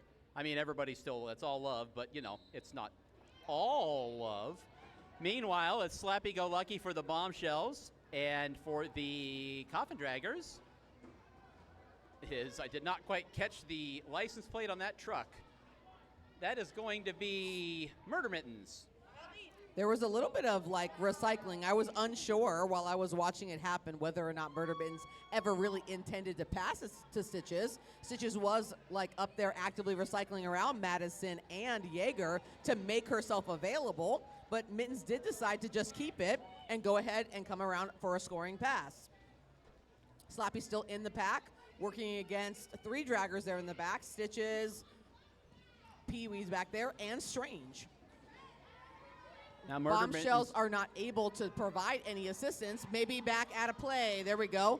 You see the regulators call that out of play call. Those 3 draggers in the back do need to skate back up into proximity with the rest of the skaters in the pack. Jam clock expires. Yep. Jam clock did expire about the same time that the Draggers jammer was about to signal as well with Henny, is your face okay? Okay. All right, Hannibal Lecture comes up to the jammer line, and one of the eye in the sky you probably heard behind me saying, "Is your face okay?" And Hanny gave us the all clear, so we are all good. Hannibal Lecture recovered from that elbow to the bridge of the nose. Hannibal Lecture for the Bombshells, and Dolly Spartan for the Coffin Draggers, and Dolly Spartan yanks off that panty and hands it directly forward. We've seen that a couple times, and this time they got it off. Oh, it's not Dolly Spartan. It's All of You Die. No, now that's Olive. It was Dolly for a moment. So it was a pass then. Yes. I miss it all Yeah, together. that's how fast it was. That's how it was fast the same it was. play. It was the same play they stopped last time with the 4-wall. Okay. When Strange got stuck behind. The Perfect. exact same play. This time it went off. Got it. Yep. Yeah. No, I mean it was the exact same play call. And that time it was effective. So we are seeing that little bit of like lineup. So we're seeing the box position be manipulated, especially if the team is intending to do some kind of star pass. You're seeing Strange there on the jammer line, and you can clearly see the pivot Stitches in line right there, where ideally Strange would be able to reach them from there. And then we have Jaeger also with only 1 line of defense between Twin and themselves. So we'll see what happens. all right, we are now scoring is sorted out. Coffin Draggers put 4 on the board. Draggers are over 100 for the bout, 101.78 with 9:23 to go in the third quarter. Draggers lead jam again as I'm sitting here trying to expound on the score. That is going to be Strange once again. So the Draggers have really come out firing here in the third quarter. Strange around the outside. I think the Draggers knew from their hard work to make up the differential in the first half of the game that it was really going to be critical to make sure that the Bombshells jammers were not getting out at all, ideally, and definitely not fast, right? So Draggers have the back wall advantage if they choose to take it, and that does put you in a position of power for the counter block as the jammers arrive. So Strange powers through at the front of the pack. We're going to check on that score here momentarily. There's going to be a timeout before we even get to that. All right, it's going to be a team timeout Bombshells. 9 points for the Coffin Draggers up on the board. Coffin Draggers, since the 2-minute mark of the second quarter, the Coffin Draggers are currently on a 39-7 run. So that would be, as I said before, the old momentum stopper timeout, as I mentioned earlier. And the Bombshells are going to take a second to try to talk this over and see if they can put a stop to this offensive outburst by the Coffin Draggers to start off the third quarter here. Frankly, like we said, to go into the halftime break as well. Definitely not insurmountable, 78 Right. to 110. Definitely, yeah. But you are seeing the successful back wall of the Draggers, being able to at least temporarily stop that forward momentum of those Bombshells jammers. And the Bombshells need to figure out a strategy that's going to help them get their jammer lead fast. Yeah, there's been swings throughout this game. It seemed like both teams were taking a while to kind of get on their offensive game a little bit. And now you're seeing these big swings coming from both sides. We get back to it after the Bombshells took a second to talk that one over. Once again, right now, 110 to 78, 8:30 to go in the third quarter. Bombshells are going to be sitting one penalty. So we have 4 Dragger blockers out there and only 3 red working with Tori. Dolly Spartan on the jammer line for the Coffin Draggers, working against Swift and who is that? It's Skid Vicious up there in the front. Tori's coming around lead jam for the Bombshells. Desperately need to make sure that they keep this game differential within reach. Actively recycling for the Bombshells to make sure that Dolly doesn't get out. Dolly has passed the star.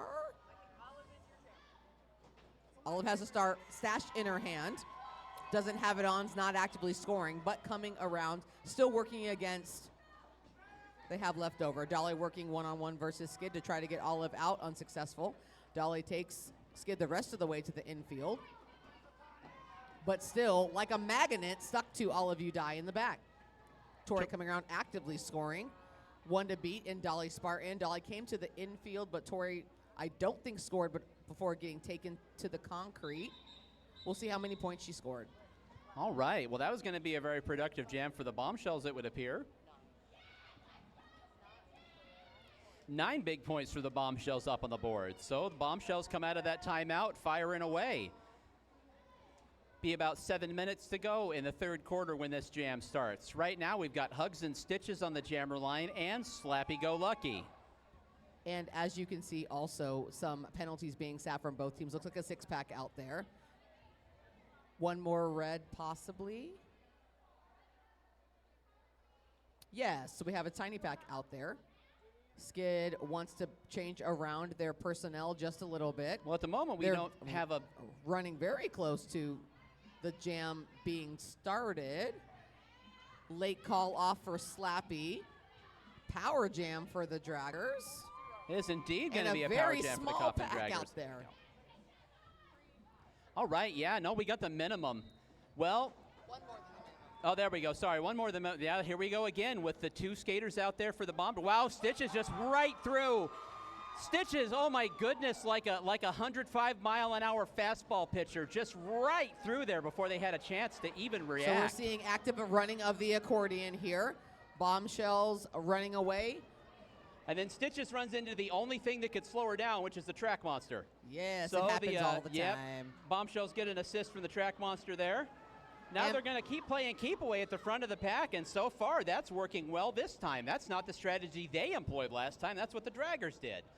Now there's Jaeger with a great block down towards the inside. Successful at taking Stitches. And a lot of times it's difficult to recover at speed when all your speed's been taken away. Bombshell's doing a great job of running the accordion, making sure that not only does Stitches have to do a lot of laps to catch up, but the offensive strike is getting weaker and weaker each time as it's not successful. What Everybody a should be defensive clapping. effort. Wow, what Everybody an effort should by be those clapping. 2 skaters. Everybody should be clapping. A 2-person power D is difficult to execute. Everyone should be clapping. You know what's amazing? She never got the second skater. She never got the second skater. She only got the first skater in the ghost points. I just had to glance over. It was only a 4-point power jam. 4-point power jam is excellent, executed only by that's 2 amazing. people. That means I'm impressed. Good job, Jaeger 60 and seconds Madison. and she only got her hips in front of one of the 2 skaters. That's a defense. That's amazing. We got a timeout coming. Yeah, that could have been huge for the Coffin Draggers to have a minimum or very minimal power jam right then. for that to be kept to 4 points, I mean, that could have really been instrumental in helping the Bombshells stay within shouting distance where they are. Yeah, teams are really strategic when they're putting out their power defense lineups in general, and then they're even more particular when they know that they're going to be short. So they made a good choice. The Bombshells made a good choice with the 2 personnel that they chose. Yeah, and you could see that they were right. But we were saying there was some confusion. For a second, nobody had a pivot stripe on. And I bit my tongue because I almost said it, and I was like, I probably should not call that out. That's probably a strategic thing. That's one of those things I shouldn't say. But that's not something I've ever actually seen before. Usually somebody's got one, but they sorted it. And yeah, just before the whistle, they were able to get it sorted, get the right players out there. Yeah, So- I think that they might have been maybe making some personnel changes. Yeah. And then when they looked up, they're like, oh, Madison and Jaeger, okay, that Yeah. sounds good. Yeah, it went well, defensively speaking, for sure. It looks like there might be penalties being assessed for both teams. Yeah, that was. I see Jaeger and Madison. I would say that Yeah. that's the opposite side of Right. the same coin. The amount of effort that it takes 2 people to pull off a 4-point power jam, it's not unlikely that they're going to be penalized. We got Hanny on I the would jammer agree. line for the Bombshells, and number 300, Dolly Spartan for the Coffin Draggers. All right, so we've got Now 5:30 to go here in the third quarter then. Coffin Draggers are in front at the moment. Coffin Draggers would do well here to control how much scoring is done. They want to maintain that little bit of a cushion that they do have, especially when they have a 2-pack player advantage against the Bombshells, with the Bombshells sitting for those 2 penalties in the previous jam. Panty is stashed. Skid is in receiving position. Successful. Snatches the Panty on the low. Comes out of turn 1 with a full head of steam. Draggers trying to get points, hit it and quit it for Dolly Spartan. Track Monster also gets Skid here in the straightaway. Let's see what Dolly does. Might try to get the point, might try to call it. She calls it. Dolly does call it off.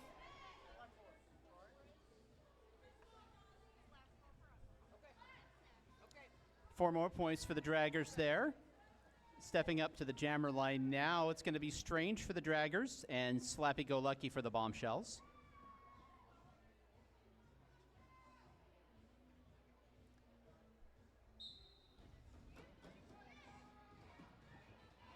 Slappy takes the rail. Working against Murder Mittens. Strange is able to sneak out on the coping in turn 1, coming around lead jam. Slappy still working against Murder Mittens. 1 to beat in Pee-wee. 1 more to beat in M. Pee-wee able to take Slappy to the infield in the second straightaway. Strange working against Bombshell Wall in the back. Razor Cat, Shonuff, and Jaeger. Slappy still 1 to beat in Murder Mittens in the front. Still working against Murder Mittens. Now the rest of the pack comes It's to help really, as well. really slow in yeah. the front. We'll see if Murder Mittens was able to keep moving in skate direction while those blocks were being applied. Strange coming around. Slappy coming around, not lead.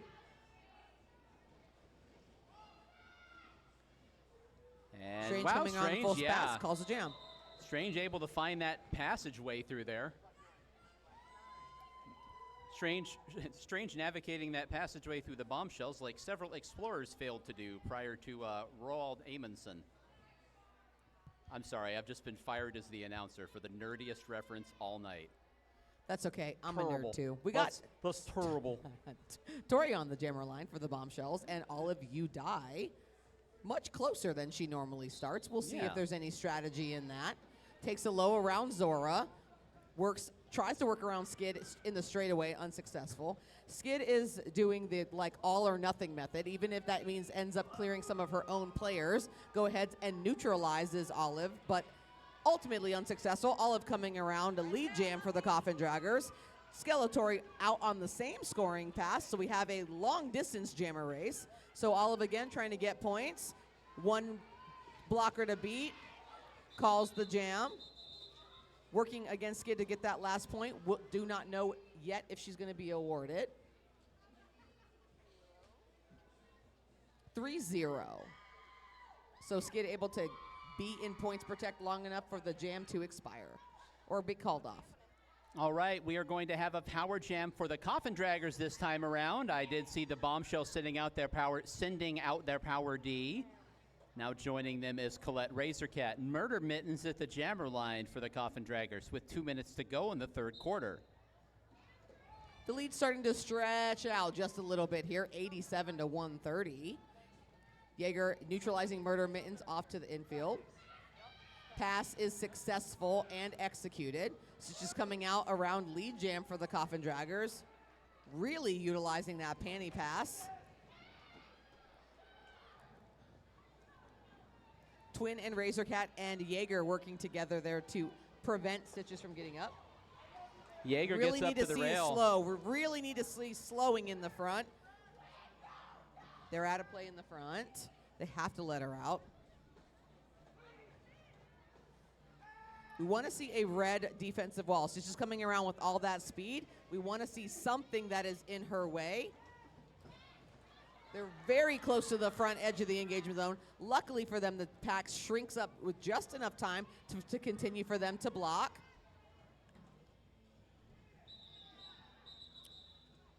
Jam clock expires.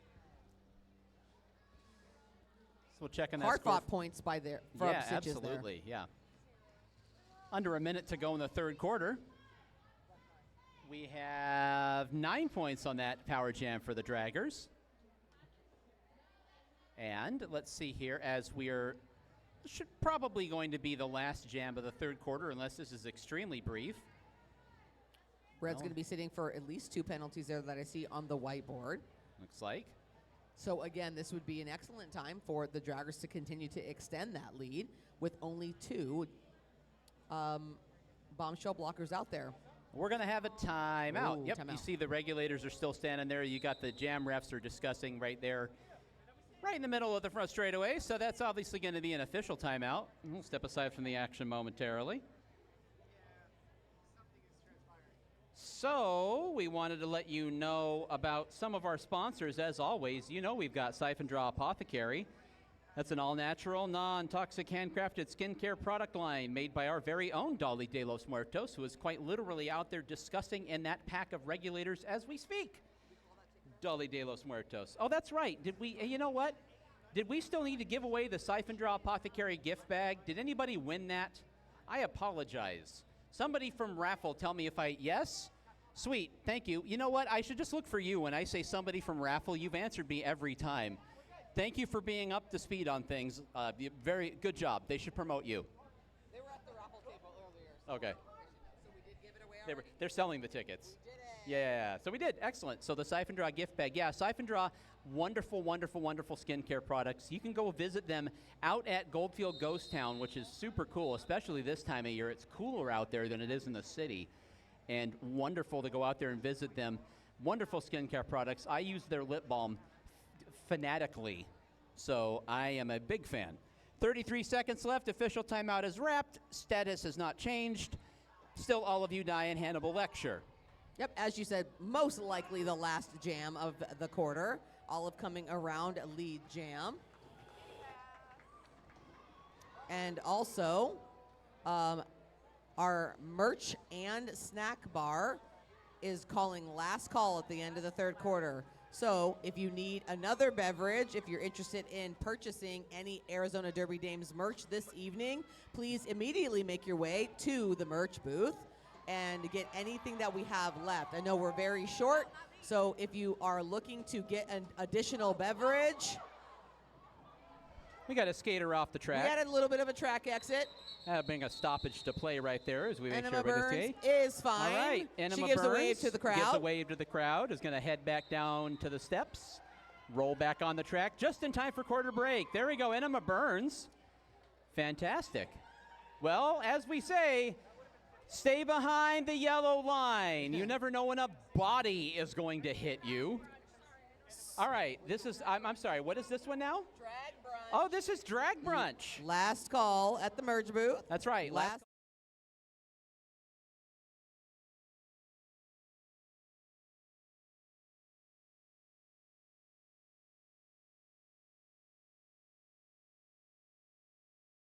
Me up. I didn't even need lunch after that shake.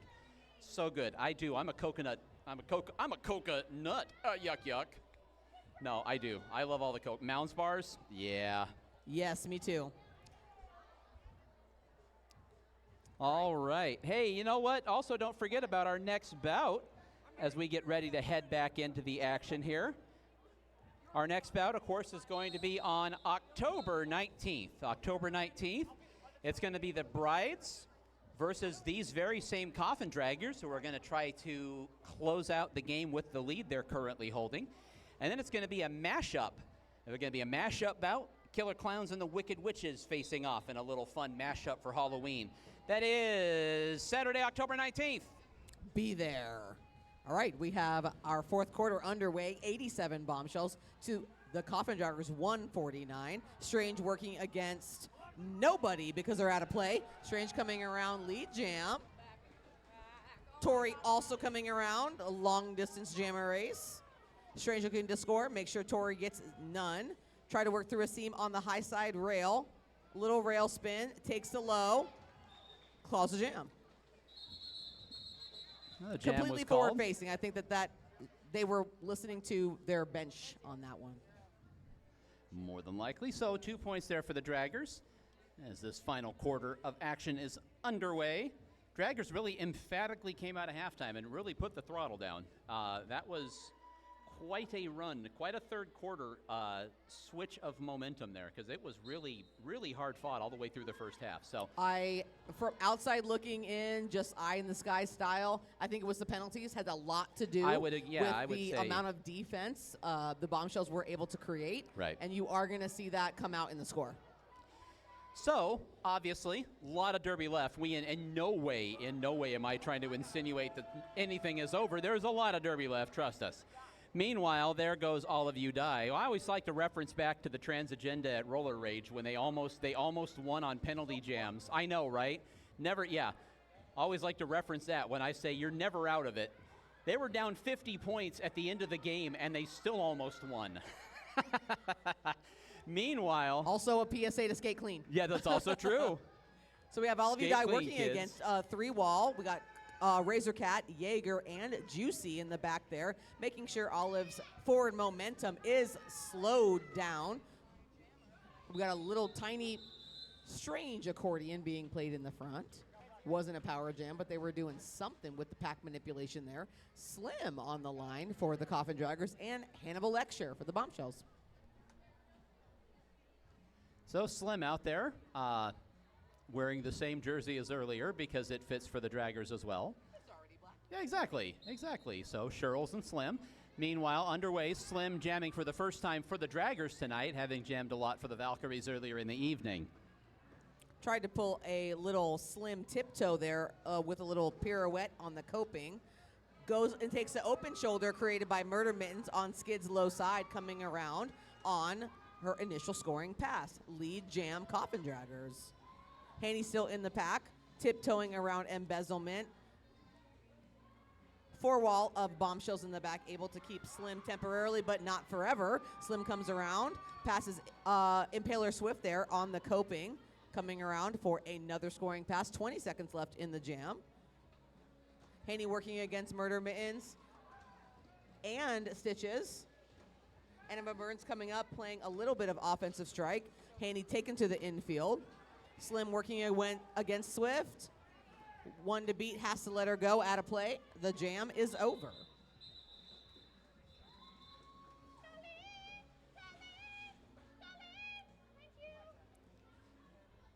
So seeing Slim skate, I'd mentioned Slim earlier, but Slim obviously named Slim for a reason.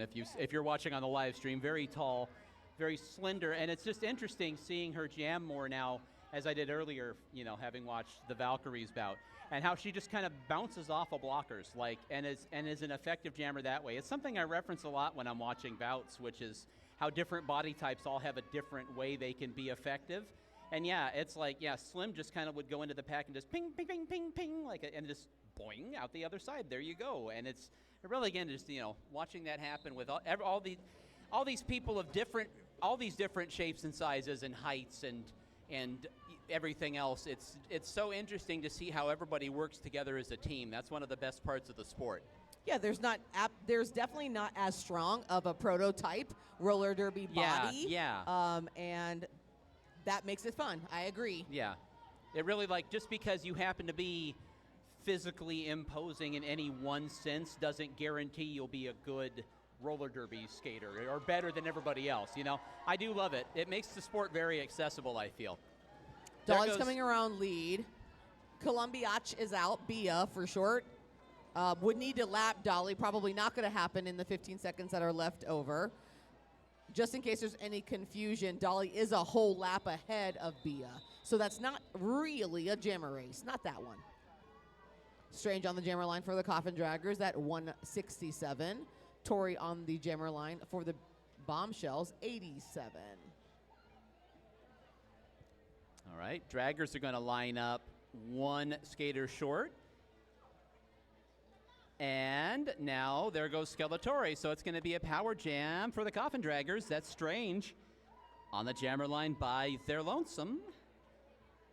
So Draggers are still sitting one blocker, so the Bombshells have their full complement thereof. And the Draggers definitely trying to put the proverbial nail in the coffin. Get it? With at 167 to 87. Strange reaches for the helmet, does do a stash. Murder Mittens is staying receptive there. Swift is hip to the game, though, and is trying to keep. I was going to say, I like how Swift is now just basically snow plowing the pivot forward. No, you keep going this way. Strange into the infield. Murder Mittens not currently in reach. Does pass the Pantee. Murder Mittens takes the low side on Skid Vicious and his lead jam. With 30 seconds left in this power jam for the Coffin Draggers. Puts the Panty on, coming around, now jammer of record. Oh, look out. Tries to take that coping. Tries to jump the coping and was blocked out of the air. One of Gold Digger turned around and said, "You okay?" And Murder Mittens nodded wearily, and then they went to blocking each other. Again, it's all love. That's how it really. At the end of the day, it's all love. But I love that being this close to the track. You okay? And then they run into each other. Can you take this hit? Yeah, hit. Again, it's all love. There's absolutely sportsmanship going on inside of every single 60-second period. And we definitely want to, not only we want our opponents to be at their best, we want to make sure that we are. Oh, of course. Too. Yeah. Yeah, it's no fun if anybody gets hurt. It's no fun at all. Yeah. No, I love little things like that. You know, it's just really fun to see. You all right? Uh-huh. Slappy coming around lead jam. Yeah, Slappy much gets more out. Successful already than I think the last two jams before this one. Yeah. Again, with her graceful style. Olive in a very, very long distance jammer race. Slappy needs to get some points for the Bombshells. Get them much closer. Takes the rail. Is able to get past that last jammer and calls the jam. Well executed by Slappy Go Lucky for a full scoring pass for the Bombshells. No points for the Draggers on that jam. Strange on the jammer line for on the jammer line for the Draggers, and nobody else. Yeah, Strange. I have to admit, I was watching you walk up and smiling and nodding and waiting to see how long it would take until you realized there was nobody on the track behind you. I'm sorry. Hi. Yeah. Hi. And then I'm sorry. All right, that is going to be a timeout, as everybody but Strange apparently was aware. So officials going to talk this one over. The regulators down there in the infield. Oh, sorry. Team timeout. Bombshells. Yep. I glanced over there. Sorry about that. The Bombshells. So 7:39 to go here in the fourth quarter. Bombshells talking this one over very momentarily. How am I going to get you in trouble for going to the room that belongs to you? The members lounge. You're a member. That's what I told her earlier. She's like, "Can I use the bathroom? Can I get water?" I'm like, "You're a league member. What are you doing? Get in doesn't mean you don't go here." 15 seconds left, says Freya Hugs. Okay, so the Bombshells timeout is winding down. Bombshells 91, Coffin Draggers 172, with about 7 minutes and 39 seconds left in this second game of the first bout of the season. Right. Bouts of the season. That's right. Mo Fasta on the jammer line. Mo Fasta on the jammer line. Mo Fasta on the jammer line. Okay. Mo Fasta is the winner of the largest cheering section tonight. There are neon signs. There's lots of green and purple happening over there in our second bleacher. Skating against Hannibal Lecture from the Bombshells.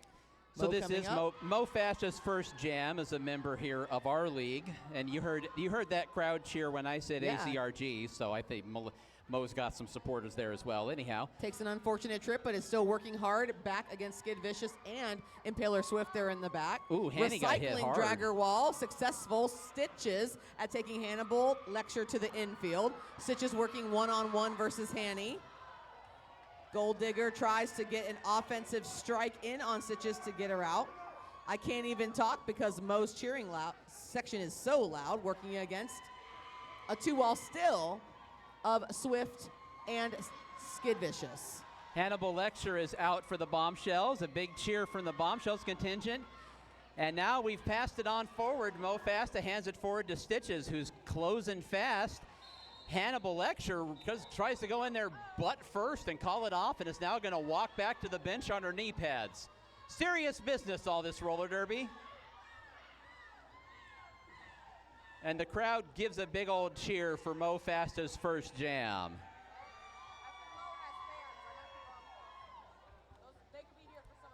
We're going to have another timeout here to talk over some of that goings on. We got Looks to be some furious scribbling on the whiteboard. I was going to say that the end of that jam had some a little zesty penalty action going on. I'm going to get. We got an OPR check-in. Yes, so we have an OPR check-in going on. So Freya is out over there in turn 3, and I did see some again furious scribbling on the whiteboard. I think that I saw. Here we go. It's starting to. Okay. Yep, they're building up there. 2 penalties for each team. It looks like might be coming up. M's in the penalty box. Pee Wee Vermin's in the penalty box. Gold Digger's in the penalty box. And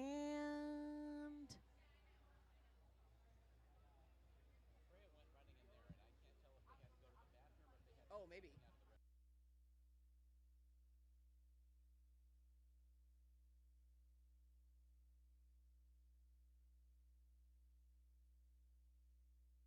All right, official timeout is continuing on. So again, we'll take a second here to talk about a couple more of those sponsor things. Once again, on your way out, be sure to check in up there at the door on your way out for anybody who's left. Would check in at that voter registration table if they are still open for sure. That's still super important to us. Sidewalk Surfer, don't forget, Sidewalk Surfer, been a sponsor of the league for several years now. Large selection of roller skates and skate accessories. They do build custom skates and service all brands of skates. And don't forget, Sidewalk Surfer basically is a skateboard store. I want to say first and foremost, and then they also service skaters. Skate sports, exactly. Because when I went to Coronado, it was mostly skateboarders. And then now I believe, obviously, in the 56 years since then, that they have diversified into other things like hoverboards. So that's Sidewalk Surfer, and right? It's 2023. Don't we have hoverboards? Flying cars and hoverboards. What's that? It's almost 2025. Yeah, I know. Not 2023. Yeah, it is. Nuh-uh. Well, it's still 2023. It's also 2024. Time is a flat circle. Exactly. Time's a flat circle. I'm gonna take my shirt off before we solve this crime. That's my Matthew McConaughey, by the way. Freya is back. It looks like we're probably about to be underway. We got 6 minutes and 19 seconds left We in do. this second bout of the first games of season 19. Bombshells 93, Coffin Draggers 172. Lineups appear to be called. Regulators' hand signals are in the air. Yep, about ready to go. Also never got to the end of the ad whistle. Sidewalk Surfer, by the way, is in South Scottsdale. It is on basically the northwest corner of Oak and Scottsdale Road, by the way. This, I think, is North Scottsdale Road. actually the first tiny pack of the evening. If you're still tuned in, we have 2 blockers, 1 pivot and 1 in the blocker box for the Bombshells. 2 blockers There we for are. the Draggers, 1 pivot and 1 blocker. So not a lot of blockers out there, and Slappy Go Lucky is going to take advantage of that to get out first. Minor assault jammer race. So now they're both going to go into drive here. Slappy's going to try to get back to the pack first. Olive's really get into it. You know, Olive usually, both of them now are really throwing. This is really fun. This is two Slappy skaters who really just really pass. skate really smooth and really throwing their arms into it. Yes. Go ahead. Everybody's going to score. All right, so Slappy tried to weave through there and get as many points as they could before calling it off. And to see if they could keep. Wow, Slappy gets 3 and calls it off, and Olive gets none. Slappy executed that perfectly. Yes. Well done. As Olive was coming into the pack, was still able to call the jam before Olive scored any points. Looks like Zora is in the box. Looks like Jaeger is also in the box. So we have a 6-pack in there. 3 Bombshells blockers, 3 draggers, 1 jammer apiece. Max overdrive on the jammer line for the Coffin draggers. Tori on the jammer line for the Bombshells. Yep. Working against a 2-wall of Mo Fasta and Strange out there. Max around and there goes jam. Max. We have two teammates on the Bombshells. Excuse me, the Brutal Beauties are now jamming against each other for these 2 teams they're subbing for, obviously. Max, one of the defensive stalwarts for the Beauties, out there jamming for the Draggers in the late going here. Tori gets bumped off to the infield. That 3-wall right now being anchored by Strange and Mo Fasta. Now there goes. I should just say that name the rest of the bout. It makes me feel wonderful. Yes. No, yes. I'm just kidding. I won't. No, but excellent blocking there in the nods front of the approval pack. from the cheering section. We do love. Thank you. Yeah. No, we love our blocker. Apparently y'all are just meeting me, but I'm the son of an offensive lineman, so I love blocking. I'll sit here and talk about a good block for 4 jams straight. Don't even start with me. Meanwhile, we do have a power jam. See, look at me. I'm just talking about blocking, and I got all excited. I'm terrible. Dolly Spartan is going to do the power jam now for the Coffin draggers. Takes the rail, takes the coping instead. Coming around lead jam, Dolly Spartan for the Coffin draggers. Out of the second straightaway, around turns 3 and 4. Down the first straightaway, looking for openings. Venus Vendetta, little high sign, waving the right arm, saying, Dolly, up here. This is open for you. Dolly coming around, basically untouched after that first scoring pass. Show working against, being goaded back there against a 3-wall of draggers. Dolly working alone, no offensive strike as of yet. Tifa says, yes. 1 to beat in twin is around on the high side. 16 seconds left. Draggers don't necessarily need any more cushion, but why not? For good measure, slap it on there. Zora LeBruja and Juicy Kill Tour just came together, and Zora got the worst of that collision. That was a head shock. Yeah, with 3 minutes left, we're definitely in like the maintenance phase of the game for sure. All right, yeah, this time they didn't all desert you, Strange. Meanwhile, Strange up to the jammer line for the Coffin draggers. Draggers put 13 on the board in that jam. Hannibal Lecture on the jammer line for the Bombshells. Strange for the Coffin draggers. Looks like no penalties. Let's go. Everybody playing. Slow approach from both jammers. Now Strange puts it into high gear against Skid and Swift in the front. Add a play in the front. Have to let Strange go. Handy working against a rotating tripod-like structure of the draggers right there in the back of the pack. Pee-wee working against Hanny 1-on-1. Strange coming around to score. 2 to beat, 1 to beat, none to beat. Coming around on additional scoring pass. 30 seconds left in this jam number 50 in the last quarter of this game. Haney looking a little bit tired there at the front, is able to get out, successfully coming around, not lead, but scoring. Right Swift in front working of us, yeah. really hard to make sure that no additional points are getting scored, going to points protect. Strange calls the jam. Ends up being 9 more for the Coffin draggers. So both teams somewhat close to big round numbers. We'll see if either one of them broaches those numbers before the end of the bout. We got a DB on one of the draggers, I heard. So that was a late call in. So draggers lose 1 blocker. It's going to be Slappy Go Lucky for the Bombshells, and that's all of you die for the draggers. There's 1:24 to go in regulation. Now, head ref Mama Seidel. Okay, nope. Checked in with somebody. It looks like we're still good to go. No. There we are.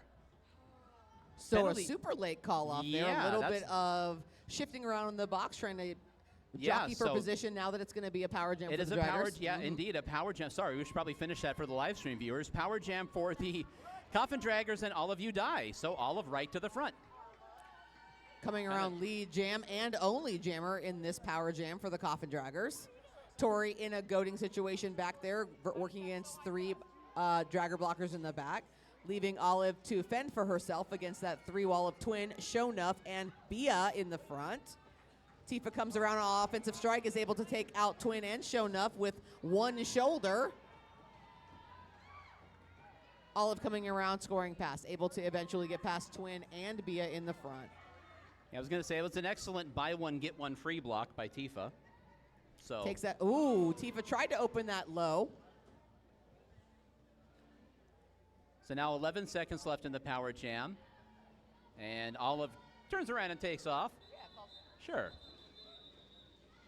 You're going to see a little bit of clock management. It's very similar to other sports, right? If your team is winning with almost no time left, you just have to protect that cushion or that lead that you have. If your team is not winning and you are successful at getting lead, you're going to want to see those jams called off to maintain any additional seconds on the clock that you might to get more jams. So that ended up being a 10-point jam for the Draggers.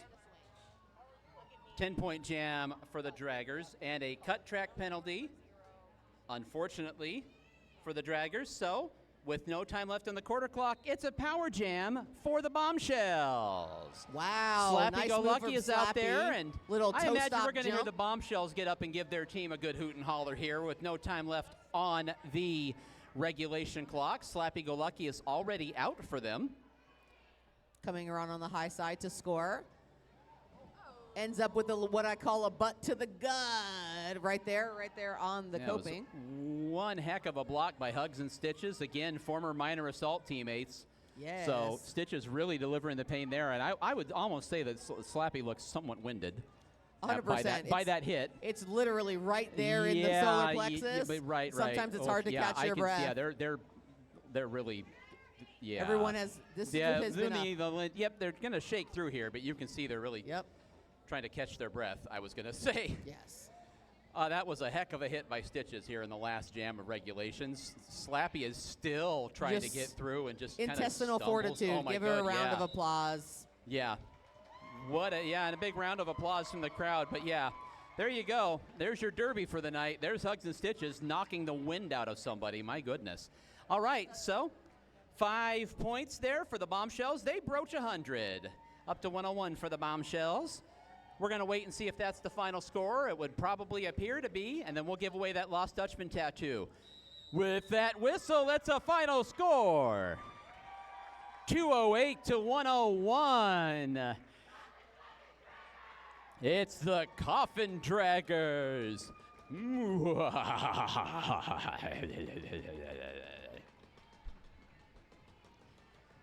Fans that come on down trackside and slap hands with your favorite skaters, the Draggers serving notice that they are absolutely here to play this year.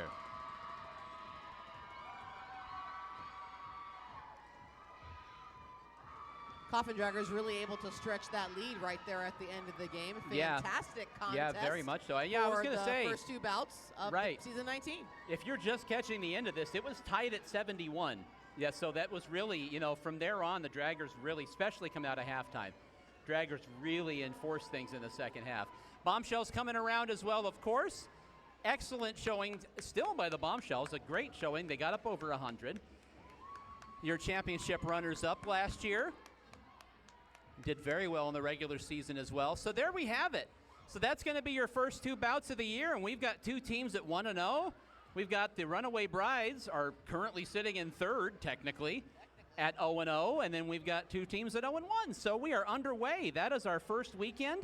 Every team has 4 home bouts, and then we will have a whole lot of tiebreakers to figure out who makes the playoffs. I hope you will join us for several of these bouts. And now let's give away that Lost Dutchman tattoo. Here is your Lost Dutchman, and if you're the winner, hoot, holler, and let us know, because we're going to redraw this until somebody wins it. 586-535. 586-535 If you have won the Lost Dutchman tattoo, make some sort of winner, head that way. That way, that way. You're good. You're good. They already wrote down what the winning ticket was, so yep. I always love telling people, all right, you won. Don't come up here. Don't come to the sound of my voice. In fact, go to the opposite corner of the warehouse. Remember, after party is at Short Leash. Short Leash Hot Dogs, right? They that are is on keeping their kitchen open until about 10:30 for us. So if you are hungry and headed to the after party, fantastic food. If you've never Yeah, been the to Short food is- Leash, check it out. I mean, not only are they fantastic.